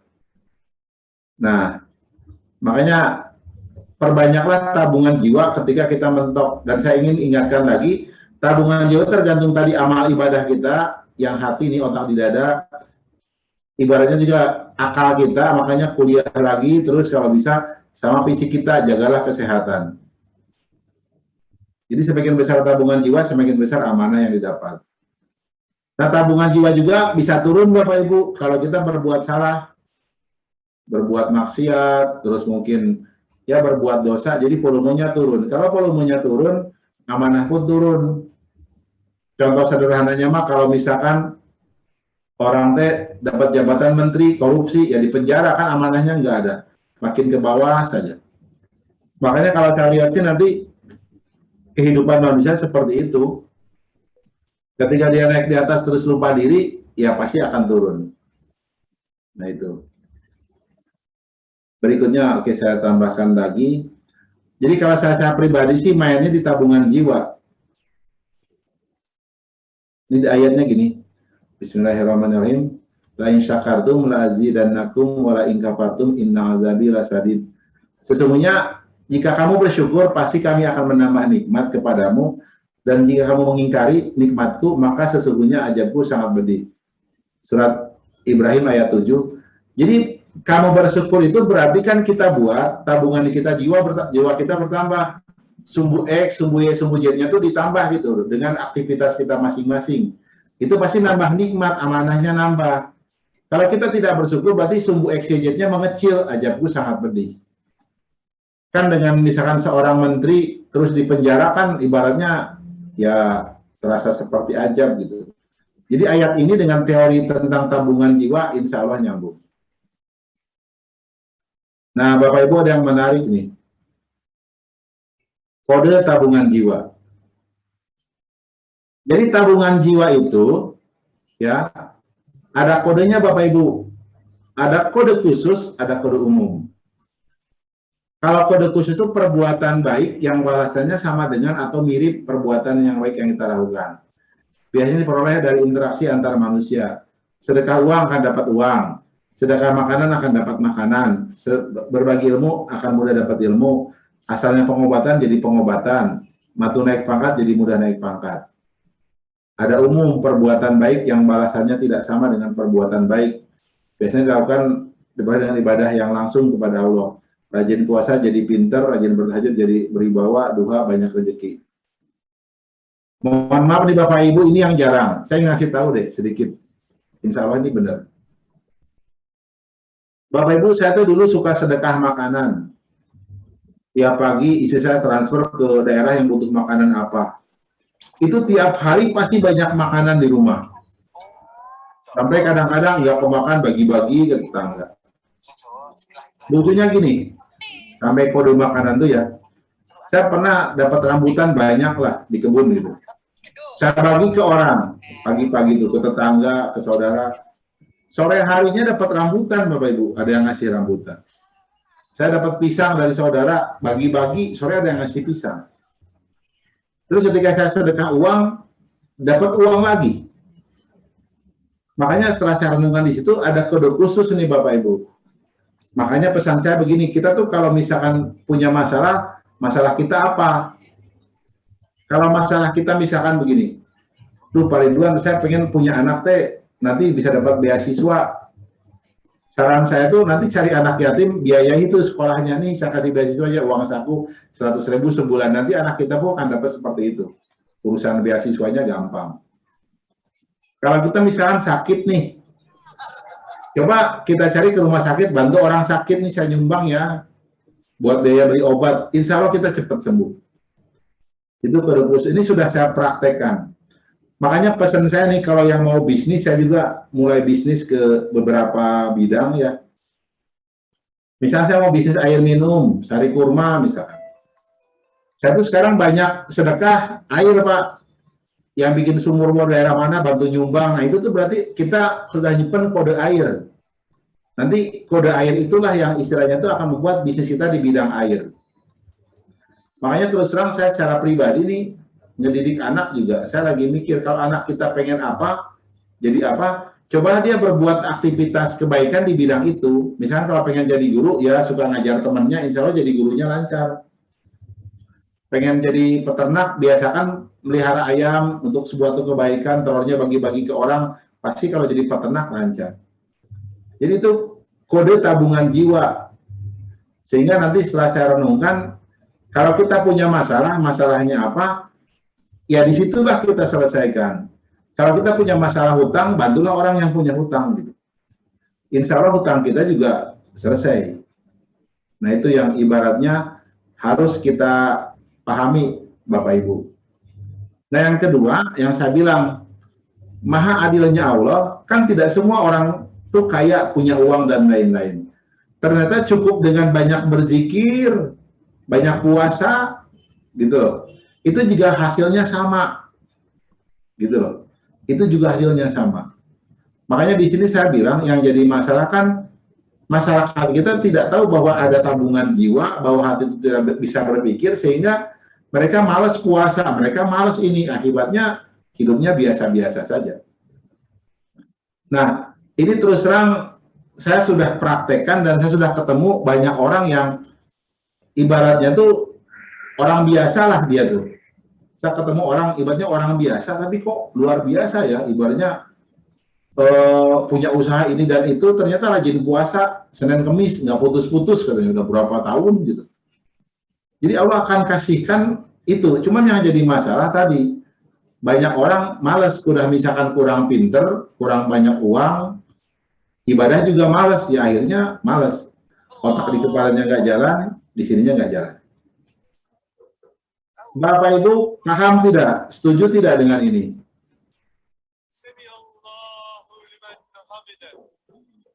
Setuju tidak? Oke, saya lanjut ya. Nanti kalau ada yang nanya, boleh langsung lagi. Nah, ini yang sangat penting Bapak Ibu. Alat pembayaran itu nanti ada 3. Pertama, uang nyata. Tabungan jiwa adalah alat pembayaran nanti untuk gaib ya. Uangnya itu tuh bayar pakai cash. Atau uang virtual, GoPay sama Oppo. Yang berikutnya tabungan jiwa. Tabungan jiwa adalah alat pembayaran dalam bentuk uang gaib yang bisa membuat doa kita terkabul untuk suatu kebutuhan. Jika doa kita belum terkabul untuk suatu kebutuhan, maka tabungan jiwa kita saldonya tidak memenuhi harga tersebut. Oleh karena itu, bersegeralah tambah tabungan jiwa. Maksudnya apa sih Pak Ridwan tabungan jiwa? Saya sudah mulai merasakan nih Bapak Ibu, tabungan jiwa itu gini. Saya itu kan bikin les bayaran seikhlasnya. Jadi bahasanya teh orang bayar ya sesuai dengan keinginan dia lah saat itu. Jadi kalau orang misalkan 100.000 harus bayar, dia kasih 20.000, 80.000-nya tuh jadi tabungan jiwa. Nah, nanti apa manfaatnya? Terus terang saya secara pribadi ini merasakan Bapak Ibu. Pas saya ke rumah sakit Umi, oh itu orang tua siswa KPM yang punya, misalkan, yang ngurus. Saya mah gratis Pak berobat deh. Oh Pak Ridwan ya, udah nggak usah bayar, kata bosnya, udah Pak Ridwan nggak usah bayar. Jadi saya tuh udah namanya nggak usah bayar gitu. Saya pernah sakit gigi orang tua siswa, jadi nggak bayar. Jadi ketika kita sudah berbuat baik kemana-mana, itu nggak bayar. Contoh misalkan naik, misalkan Grabcar atau Gokar, misalkan kita mau ke Jakarta, kalau naik Gokar, misalkan bayar berapa? Tapi tiba-tiba ada orang tua siswa misalnya mau ke Jakarta, kita ikut gratis. Saya dulu masih ingat juga tuh waktu dulu saya punya murid orang Brebes, pas saya mau pulang kampung, dia pulang kampung juga, ibaratnya saya numpang gitu loh. Itu tuh pakai tabungan jiwa, gratis. Kalau saya nggak ada kebaikan ke orang tua tersebut, ya harus bayar mungkin ke supir bus atau ke yang namanya travel. Artinya saya meyakini nanti di masa depan, tabungan jiwa itu adalah alat pembayaran yang sah juga, yang ibaratnya itu tidak bisa dimiliki oleh semua orang kecuali dia mulai nabung dari sekarang. Makanya setelah saya memahami ini, saya perbanyak tabungan jiwa aja gitu loh. Setelah saya renungkan, mohon maaf, orang sekarang kan lebih suka nyimpen uang dalam bentuk GoPay, Oppo atau apa karena kan dapat diskon. Saya pikir apalagi dalam tabungan jiwa yang nanti jauh lebih bagus gitu. Nah, ini istilahnya tuh yang harus kita pahami, di masa depan ada alat pembayaran yang namanya tabungan jiwa, dan ini nanti ini ya di mute deh yang suaranya masuk. Ini Bapak Ibu yang kita Pak Iman, tidak paham. host saja Pak. Oke. Tabungan jiwa ini sebenarnya kalau saya secara pribadi karena saya sudah mulai paham, saya lebih fokus ke tabungan jiwa, termasuk bisnis nih. Saya sekarang tuh bisnis banyak yang ngasih, ini saya kasih deh sebagai informasi. Saya tuh menemukan, bukan menemukan, obat ini Bapak Ibu untuk yang kena COVID, cuman saya kasih ke Bapak Ibu aja. Nanti tolong Pak Ani Nugroho yang hadir di sini diinformasikan, terus saya minta alamatnya. Saya akan kirim ini ya, sari kurma sama air pH tinggi, satu ini ya. Air pH tingginya 6, sari kurmanya 1, jadi saya kasih per paket 1 itu sebagai bonus. Nanti kalau ada saudaranya yang sakit, positif COVID, insya Allah cepat sembuh, karena saya udah praktekkan ke puluhan orang, ya mereka banyak yang bilang setelah isoman minum ini percepatannya tinggi. Cuman saya ngerasa pas zaman lagi COVID gini, justru saya lebih suka disumbang-sumbangin. Kalau dijual, setelah saya renungkan gedean untungnya disumbangin gitu. Ya, ya Pak Adi ya tolong nanti dicatat yang hadir, terus saya minta alamatnya, nanti saya kirimin. Namanya Ridwan Water sama Ridwan Sari Kurma. Itu bisnis baru saya Bapak Ibu. Ini Bapak Ibu ini ya. Mantap. Daftar hadir ya. Daftar hadir, yang di daftar hadir nggak dikasih.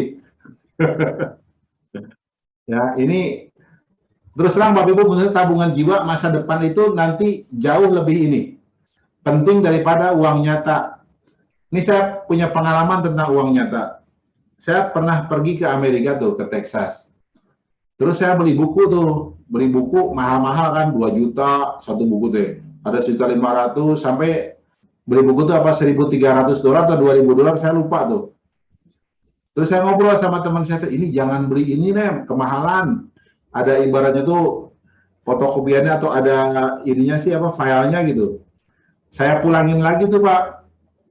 Kan saya dulu pakai cash, itu pas mulangin minta kembalian cash itu tuh nggak bisa, lama banget karena mereka udah nggak main cash. Udah pakai yaitu uang-uang virtual gitu, kartu kredit apa, saya lama banget. Jadi di sana tuh hampir nggak berlaku tuh uang cash, jadi sudah virtual. Nah saya tuh udah lebih canggih Pak, tabungan jiwa. Tabungan jiwa itu lebih hebat daripada uang virtual karena pengalinya dari Allah langsung. Paham tidak Pak? Kalau paham bilang paham.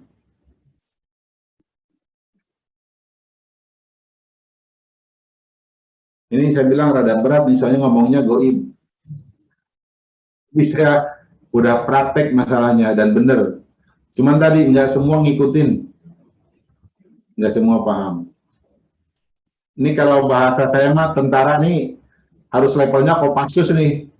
Kopassus pun mungkin detasemen 81 nih. Jadi bukan manusia biasa yang hadir di sini nih. Ngomongnya gaib-gaib. Berikutnya, nah, transfer tabungan jiwa. Menganiaya orang itu akan menjadi transfer tabungan jiwa kita kepada orang tersebut, sehingga doa orang teraniaya itu akan mudah dikabul oleh Allah. Bagi orang yang teraniaya, lebih baik berdoa untuk kebaikan diri sendiri dan keluarga. Jadi hendaklah kamu waspada terhadap doa orang yang dizalimi. Sesungguhnya doa itu akan naik ke langit amat pantas, semua api marah ke udara, itu pasti ini. Saya ingin bilang begini Bapak Ibu, tabungan jiwa itu bisa ditransfer. Jadi saya ingin bilang begini nih, ilustrasi ya. Kalau kita pengen lulus ujian nih, itu butuh tabungan jiwa 10x. Kalau kita punya tabungan jiwanya 7x, itu kurang. Pasti nggak lolos. Coba minta doa ke saudara, ke ustadz, ke orang baik. Masuk tuh 4x, kita 11x. Insya Allah kita lolos ujian, misalnya masuk perguruan tinggi favorit anak kita tuh. Jadi tabungan jiwa itu boleh minta tuh ke orang. Makanya kan, punten. Orang tua kita ketika kita mau ujian dulu misalnya suka minta tolong minta ke Kiai Anu, Ustadz Anu, karena tahu Ustadz Kiai itu mah tabungan jiwanya banyak. Tapi jarang kita minta ke orang yang nggak bener gitu. Pasti tabungan jiwa sedikit buat apa gitu. Nah ternyata tabungan jiwa itu bisa pindah lewat doa atau bisa pindah orang lain tuh karena menganiaya kita. Makanya kalau ada orang menganiaya ngomongin misalkan jelek-jelekin kita, istilahnya mah jangan dibales, biarin aja, karena itu kan kita dikasih tabungan jiwa. Sampai dengan kita dikasih duit, masih mau dipulangin lagi, orang ngasihnya ikhlas kok gitu loh. Jadi istilahnya tuh, terima si tabungan jiwa itu, karena akan menguntungkan kita. Makanya terus terang apa yang saya lakukan dalam hidup ketika saya ngomong, misalkan ada vulgar, Pak Ridwan sombong, ngomongin anu saya minjem segini nggak dikasih, itu nggak apa-apa, biarkan saja gitu. Makanya kan saya sering bilang kadang-kadang ada orang naik derajat itu gara-gara dihina-hina orang. Makanya kita kalau misalkan pengen naik derajat, kalau ada yang menghina, jangan dibalas. Udah aja biarkan. Nah, ada yang sangat penting nih, yang ingin saya bilang, ini yang poin penting, ini juga buat diri saya sendiri juga. Kalau tabungan jiwa anak, orang tua ke anak tuh bisa langsung ya, yang sifatnya jelek. Tapi kalau tabungan jiwa ke anak yang sifatnya baik, belum tentu.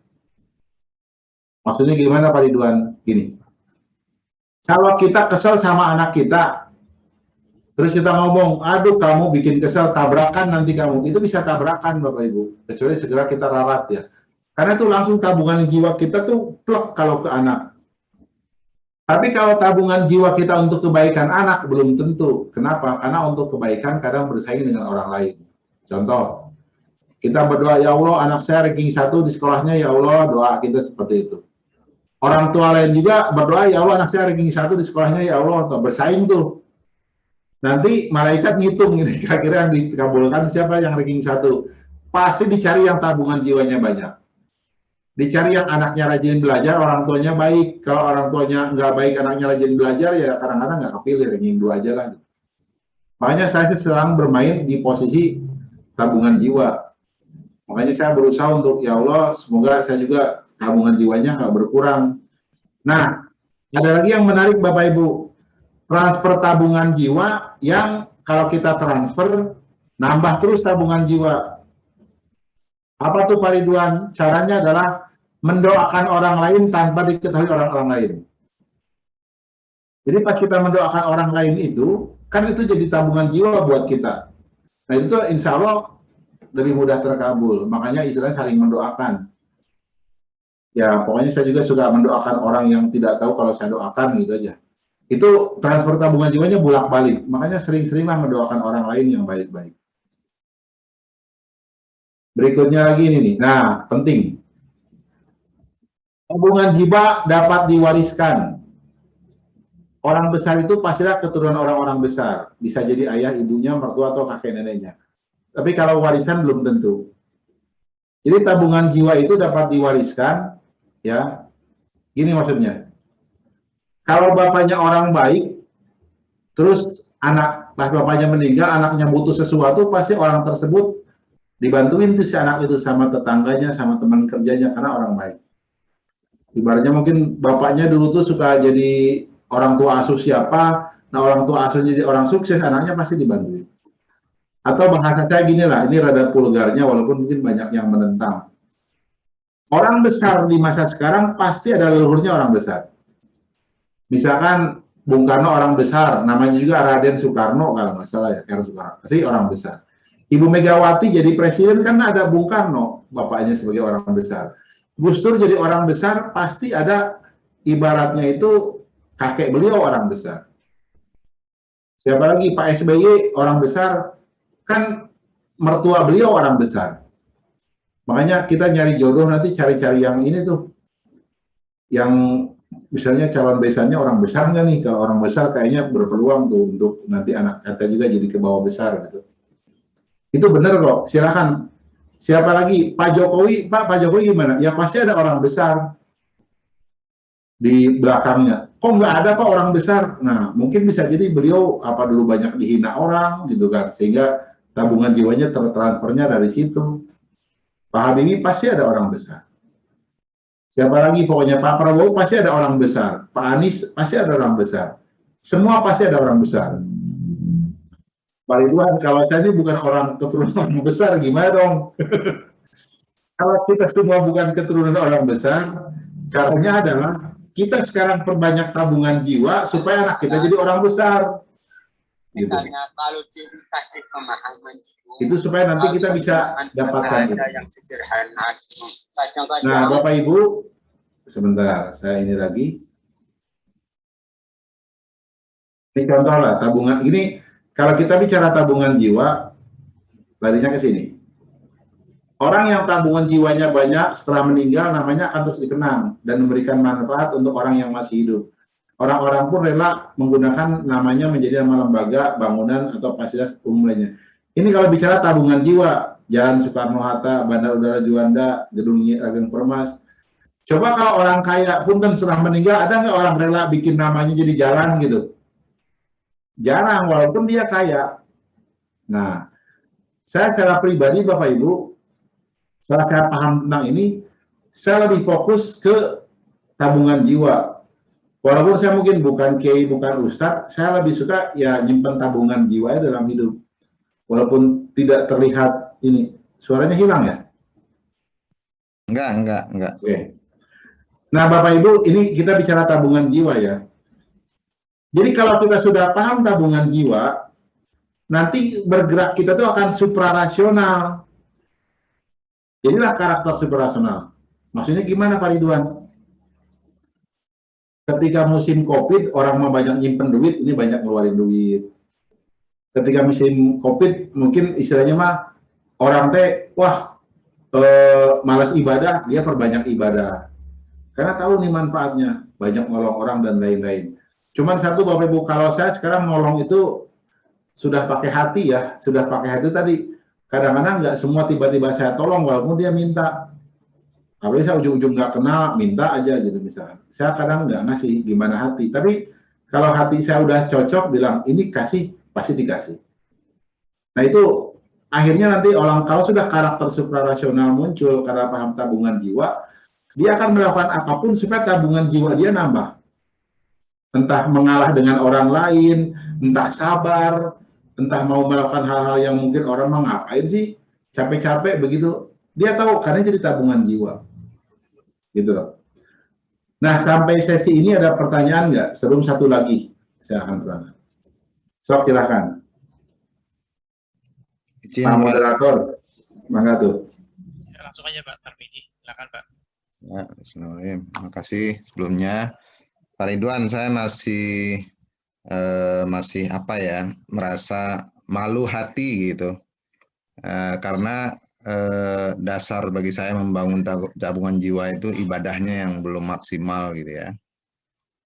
Jadi hati itu sudah ngasih tahu gitu, ibadahmu belum benar gitu kan. Nah, kemudian kalau fakta eh, apa ya, kemudahan, kesehatan, rezeki itu sih karena keyakinan kita, dan ternyata ya itu bahwa kita anak-anak kita dan keturunan kita dilahirkan itu sudah ditentukan rezekinya itu, kodenya gampang ya, sering kita rasakan gitu. Yang menjadi pertanyaan saya sekarang itu mungkin lebih ke aplikasinya gitu Pak Ridwan. Pertama, bagaimana kita merancang agar kita bisa melakukan tabungan jiwa ini secara istiqomah dan disiplin, karena pasti banyak gangguan, ya tadi itu, gangguan lingkungan, gangguan nafsu kita ya, terutama hawa nafsu, makanya disuruh berpuasa Senin Kamis itu. Itu yang pertama. Yang kedua, terkait untuk setelah kita membuat, katakanlah, merencanakan tabungan jiwa ini agar menjadi pedoman kita sehari-hari gitu, seperti kita ibadah. Kan saya ingat itu ya, anak-anak saya pernah sempat les di Pak Ridwan itu kan dikasih kartu tuh. Iya. Udah sholat subuh belum? Sudah sedekah hari ini dan seterusnya gitu kan. Datang gitu kan, nggak ditanya udah ngasih amplop belum ke KPM, itu kan nggak ditanya. Yang ditanya itu kan kartu ibadahnya. Iya. Gitu. Nah, itu kan salah satu cara untuk mewariskan cara tabungan jiwa itu kan gitu. Ya. Nah, sekarang pertanyaan yang kedua, selain tadi bagaimana kita merencanakan agar itu menjadi pedoman lah di sisa umur kita sekarang ya. Kemudian bagaimana membangun pemahaman dan kesepakatan nih dengan keluarga agar ya kita selaras ya. Yang saya tangkap tadi, saya subhanallah, artinya kalau saya main ke rumah Pak Ridwan, saya ke KPM, pernah kita diskusi dengan urusan, mungkin dulu sempat urusan duniawi lah ya, itu seperti Pak Ridwan tuh berjalan begitu saja gitu.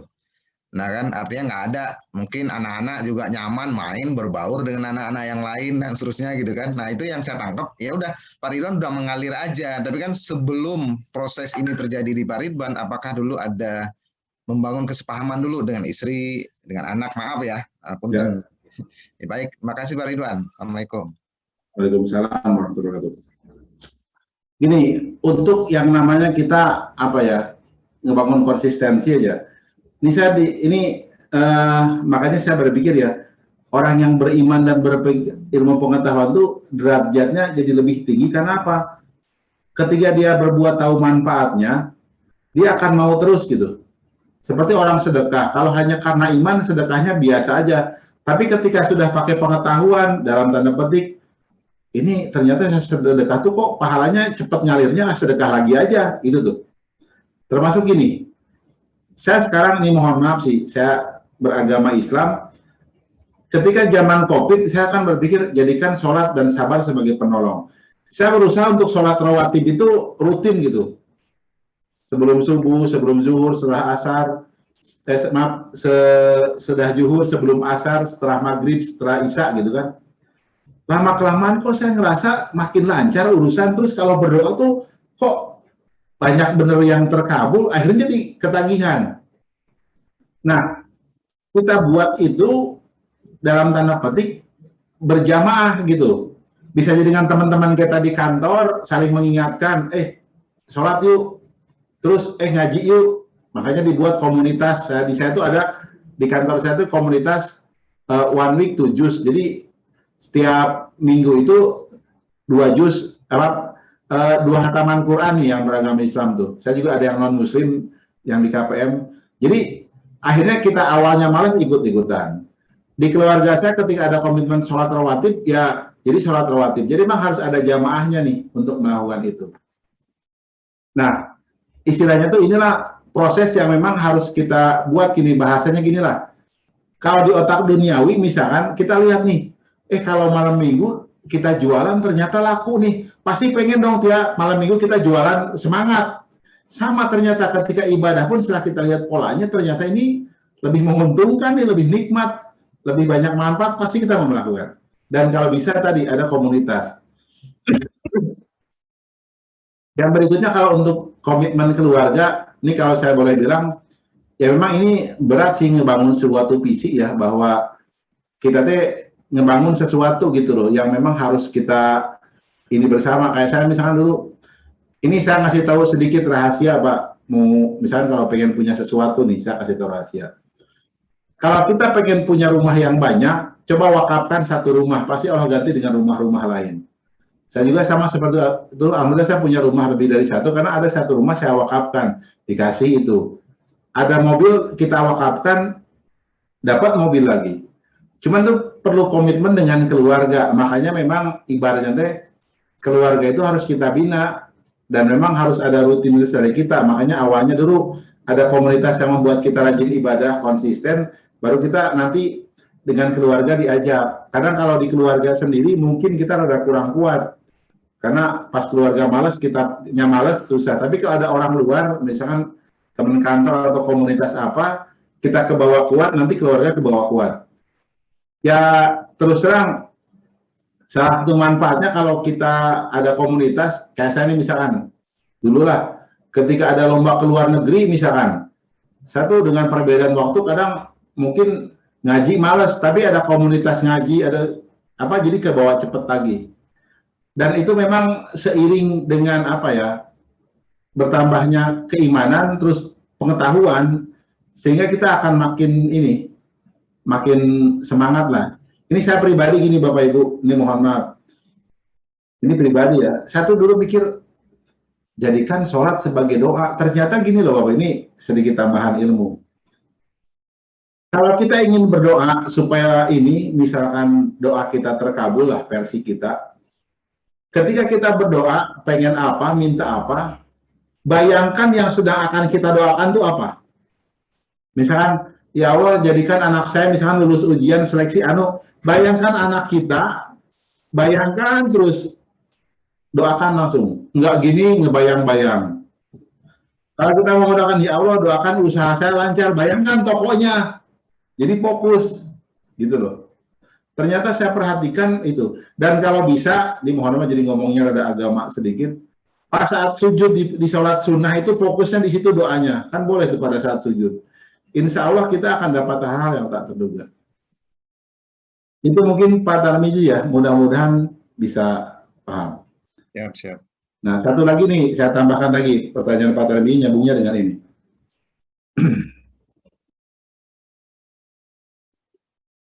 Nah, saya tuh punya konsep, ini saya lewat dulu deh. Saya lewat dulu, ini mau habis waktunya. Ini ada salat At-Tolaq ayat 23. Auzubillahi minasyaitonirrajim. Wa may yattaqillaha wa may yattaqillaha yaj'al wa makhraja wa yarzuqhu min haitsu la yahtasib. Duh, saya jadi tegang kalau lagi gini deh. Banyak ustaz. Jadi barang siapa yang bertakwa kepada Allah, niscaya dia akan mengadakannya jalan keluar dan memberinya rezeki dari jalan Allah yang tidak disangka-sangka. Saya ingin bilang begini nih, makna tabungan jiwa. Ini merah tuh masalah. Ini tabungan jiwa. Jadi kalau kita bertakwa, si tabungan jiwanya membesar.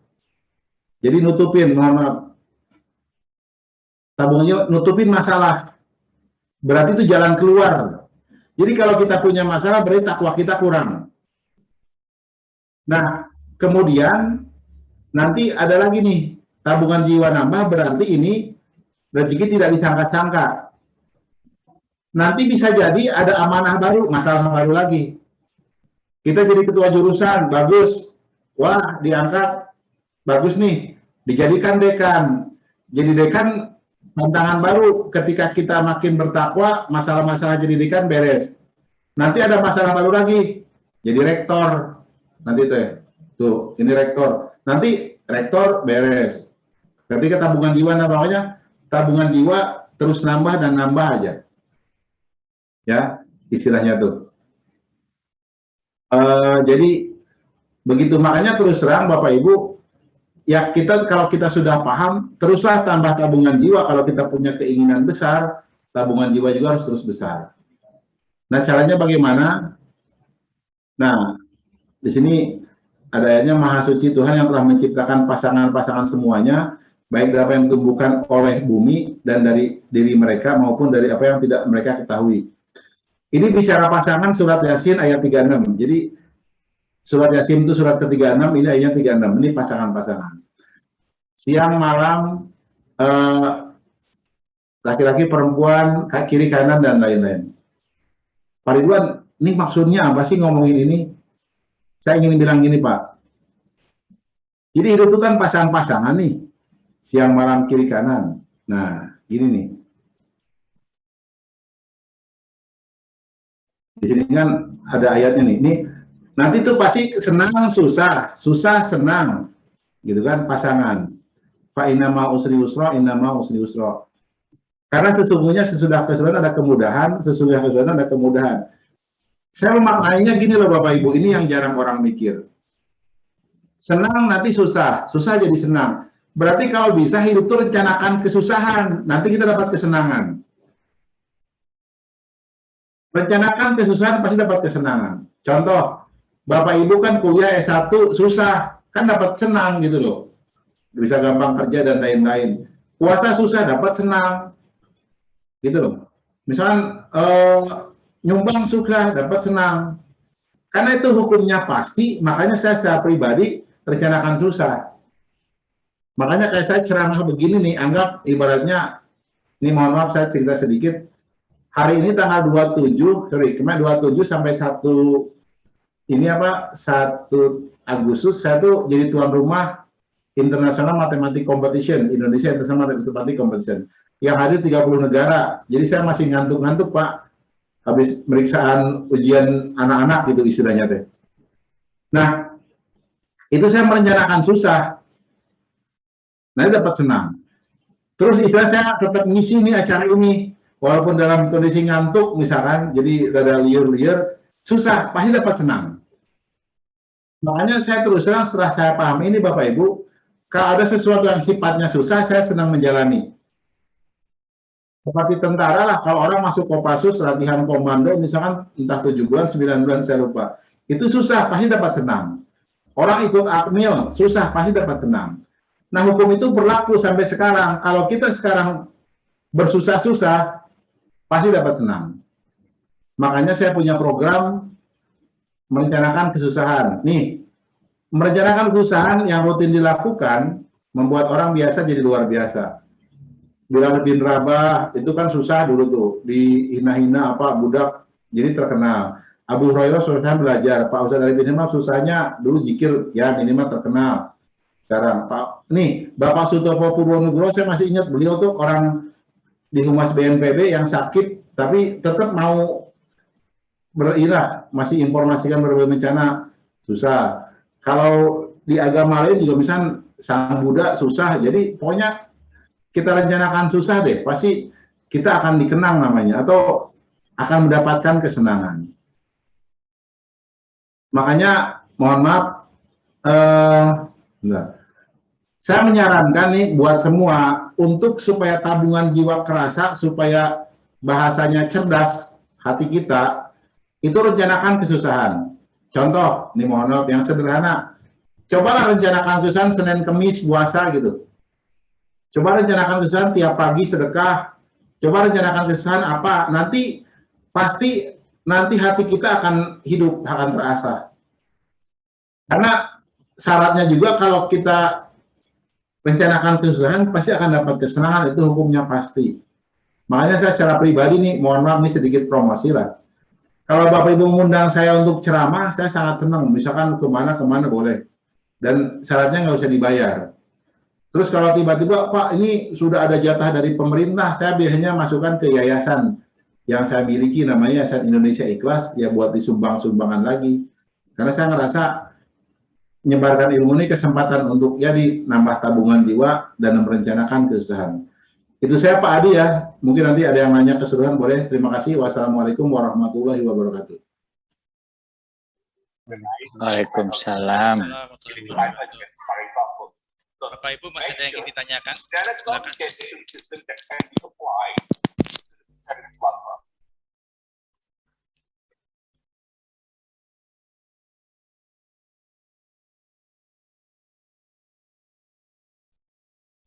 Pak Ridwan, saya boleh tanya, Pak Ridwan?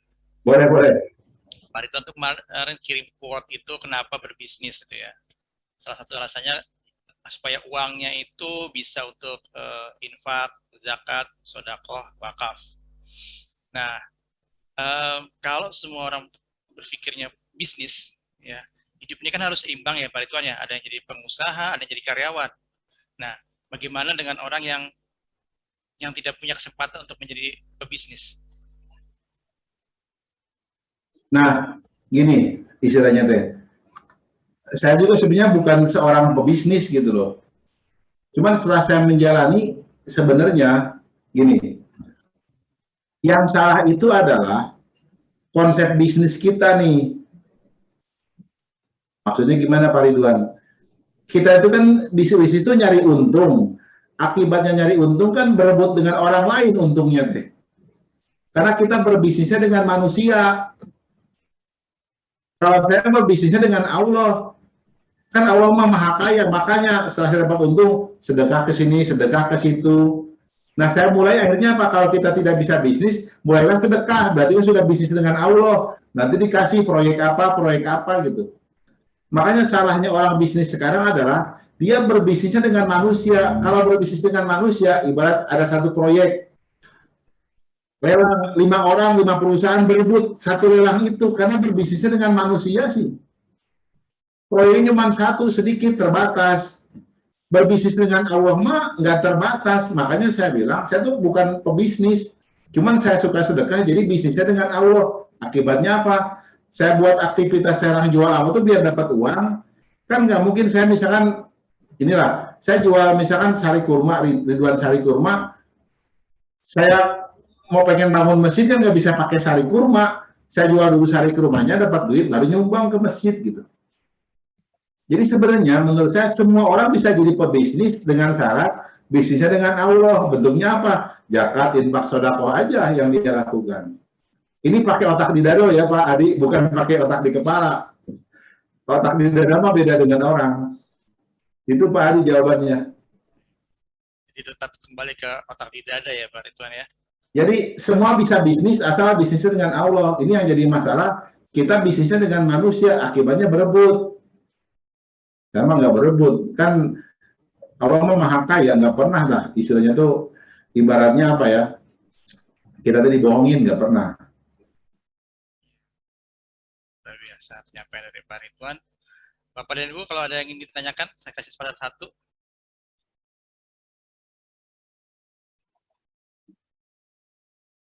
Kalau tidak ada pertanyaan, mungkin saya akan akhiri sesi kedua pada hari ini. Sesi ketiga akan kita lakukan pada minggu depan, tanggal 7 Agustus, di jam yang sama. Link Zoom-nya nanti akan kami sampaikan di grup Keluarga Mahawarman.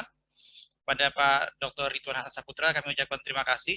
Pak Adi, sebentar, bisa nggak saya ngasih sedikit pesan akhir? Ya, terima kasih Pak. Dan mungkin terakhir dari Pak Ridwan, ada yang ingin disampaikan sebelum kita tutup acara ini? Mungkin gini ya, ceramah saya ini agak aneh buat beberapa orang, tidak umum, bahkan mungkin kalau orang yang nggak ikut seminar saya dari awal, nolak mentah-mentah gitu loh. Tapi gini, waktu yang akan membuktikan saya dengan keyakinan seperti ini akan jadi apa di masa depan. Waktu yang akan membuktikan. Dan jangan sampai nanti terlambat ngikutin. Kalau terlambat ngikutin, aduh coba saya ngikutin Pak Ridwan dari dulu gitu. Kalau saya secara pribadi meyakini ini mohon maaf, saya secara pribadi mudah-mudahan Allah meridhoi, insya Allah saya akan jadi orang bermanfaat di masa depan. Amin. Tinggal sebesar apakah manfaatnya, gitu loh. Ya. Nah itu sebesar apa manfaatnya dan di bidang apa terserah kita. Nah, saya tidak bisa ngomong apa-apa, saya mau jadi apa, cuman saya berusaha bahwa suatu saat nanti orang sadar dan mungkin terlambat, gitu aja. Nah, yang sekarang kalau sudah meyakini, jalani sesuai dengan keyakinan masing-masing, dan satu lagi, hati saya berbisik. Jangan terpesona dengan kekayaan orang-orang di sekitar kita. Saya ini punya kenalan yang saya bilang hebat segala macam, duitnya kelihatannya banyak, minjem duit juga, gitu loh. karena hutangnya banyak. Ya, lebih baik banggalah dengan diri kita ketika kita memberi manfaat buat orang lain. Jadi jangan terpukau untuk kayak orang kaya, karena orang kaya intinya utangnya juga banyak, bahkan melebihi asetnya gitu. Itu saja Pak Adi, mudah-mudahan bermanfaat. Terima kasih. Wassalamualaikum warahmatullahi wabarakatuh. Waalaikumsalam. Waalaikumsalam warahmatullahi wabarakatuh. Salam. Kesempatannya. Terima kasih Pak Ridwan. Yang belum membuat daftar Terima kasih, Pak hadir, Ridwan. dipersilakan mengisi daftar hadir. Nanti ada, tadi sampaikan Pak Ridwan, ada gift dari Pak Ridwan yang akan dikirim ke alamat masing-masing. Ya, saya pamit ya. Terima kasih Pak Ridwan. Kita tutup aja nih. Terima kasih Pak Ridwan. Ya, Nanti di terima kasih. Capri ya. Ya, assalamualaikum. Bermanfaat.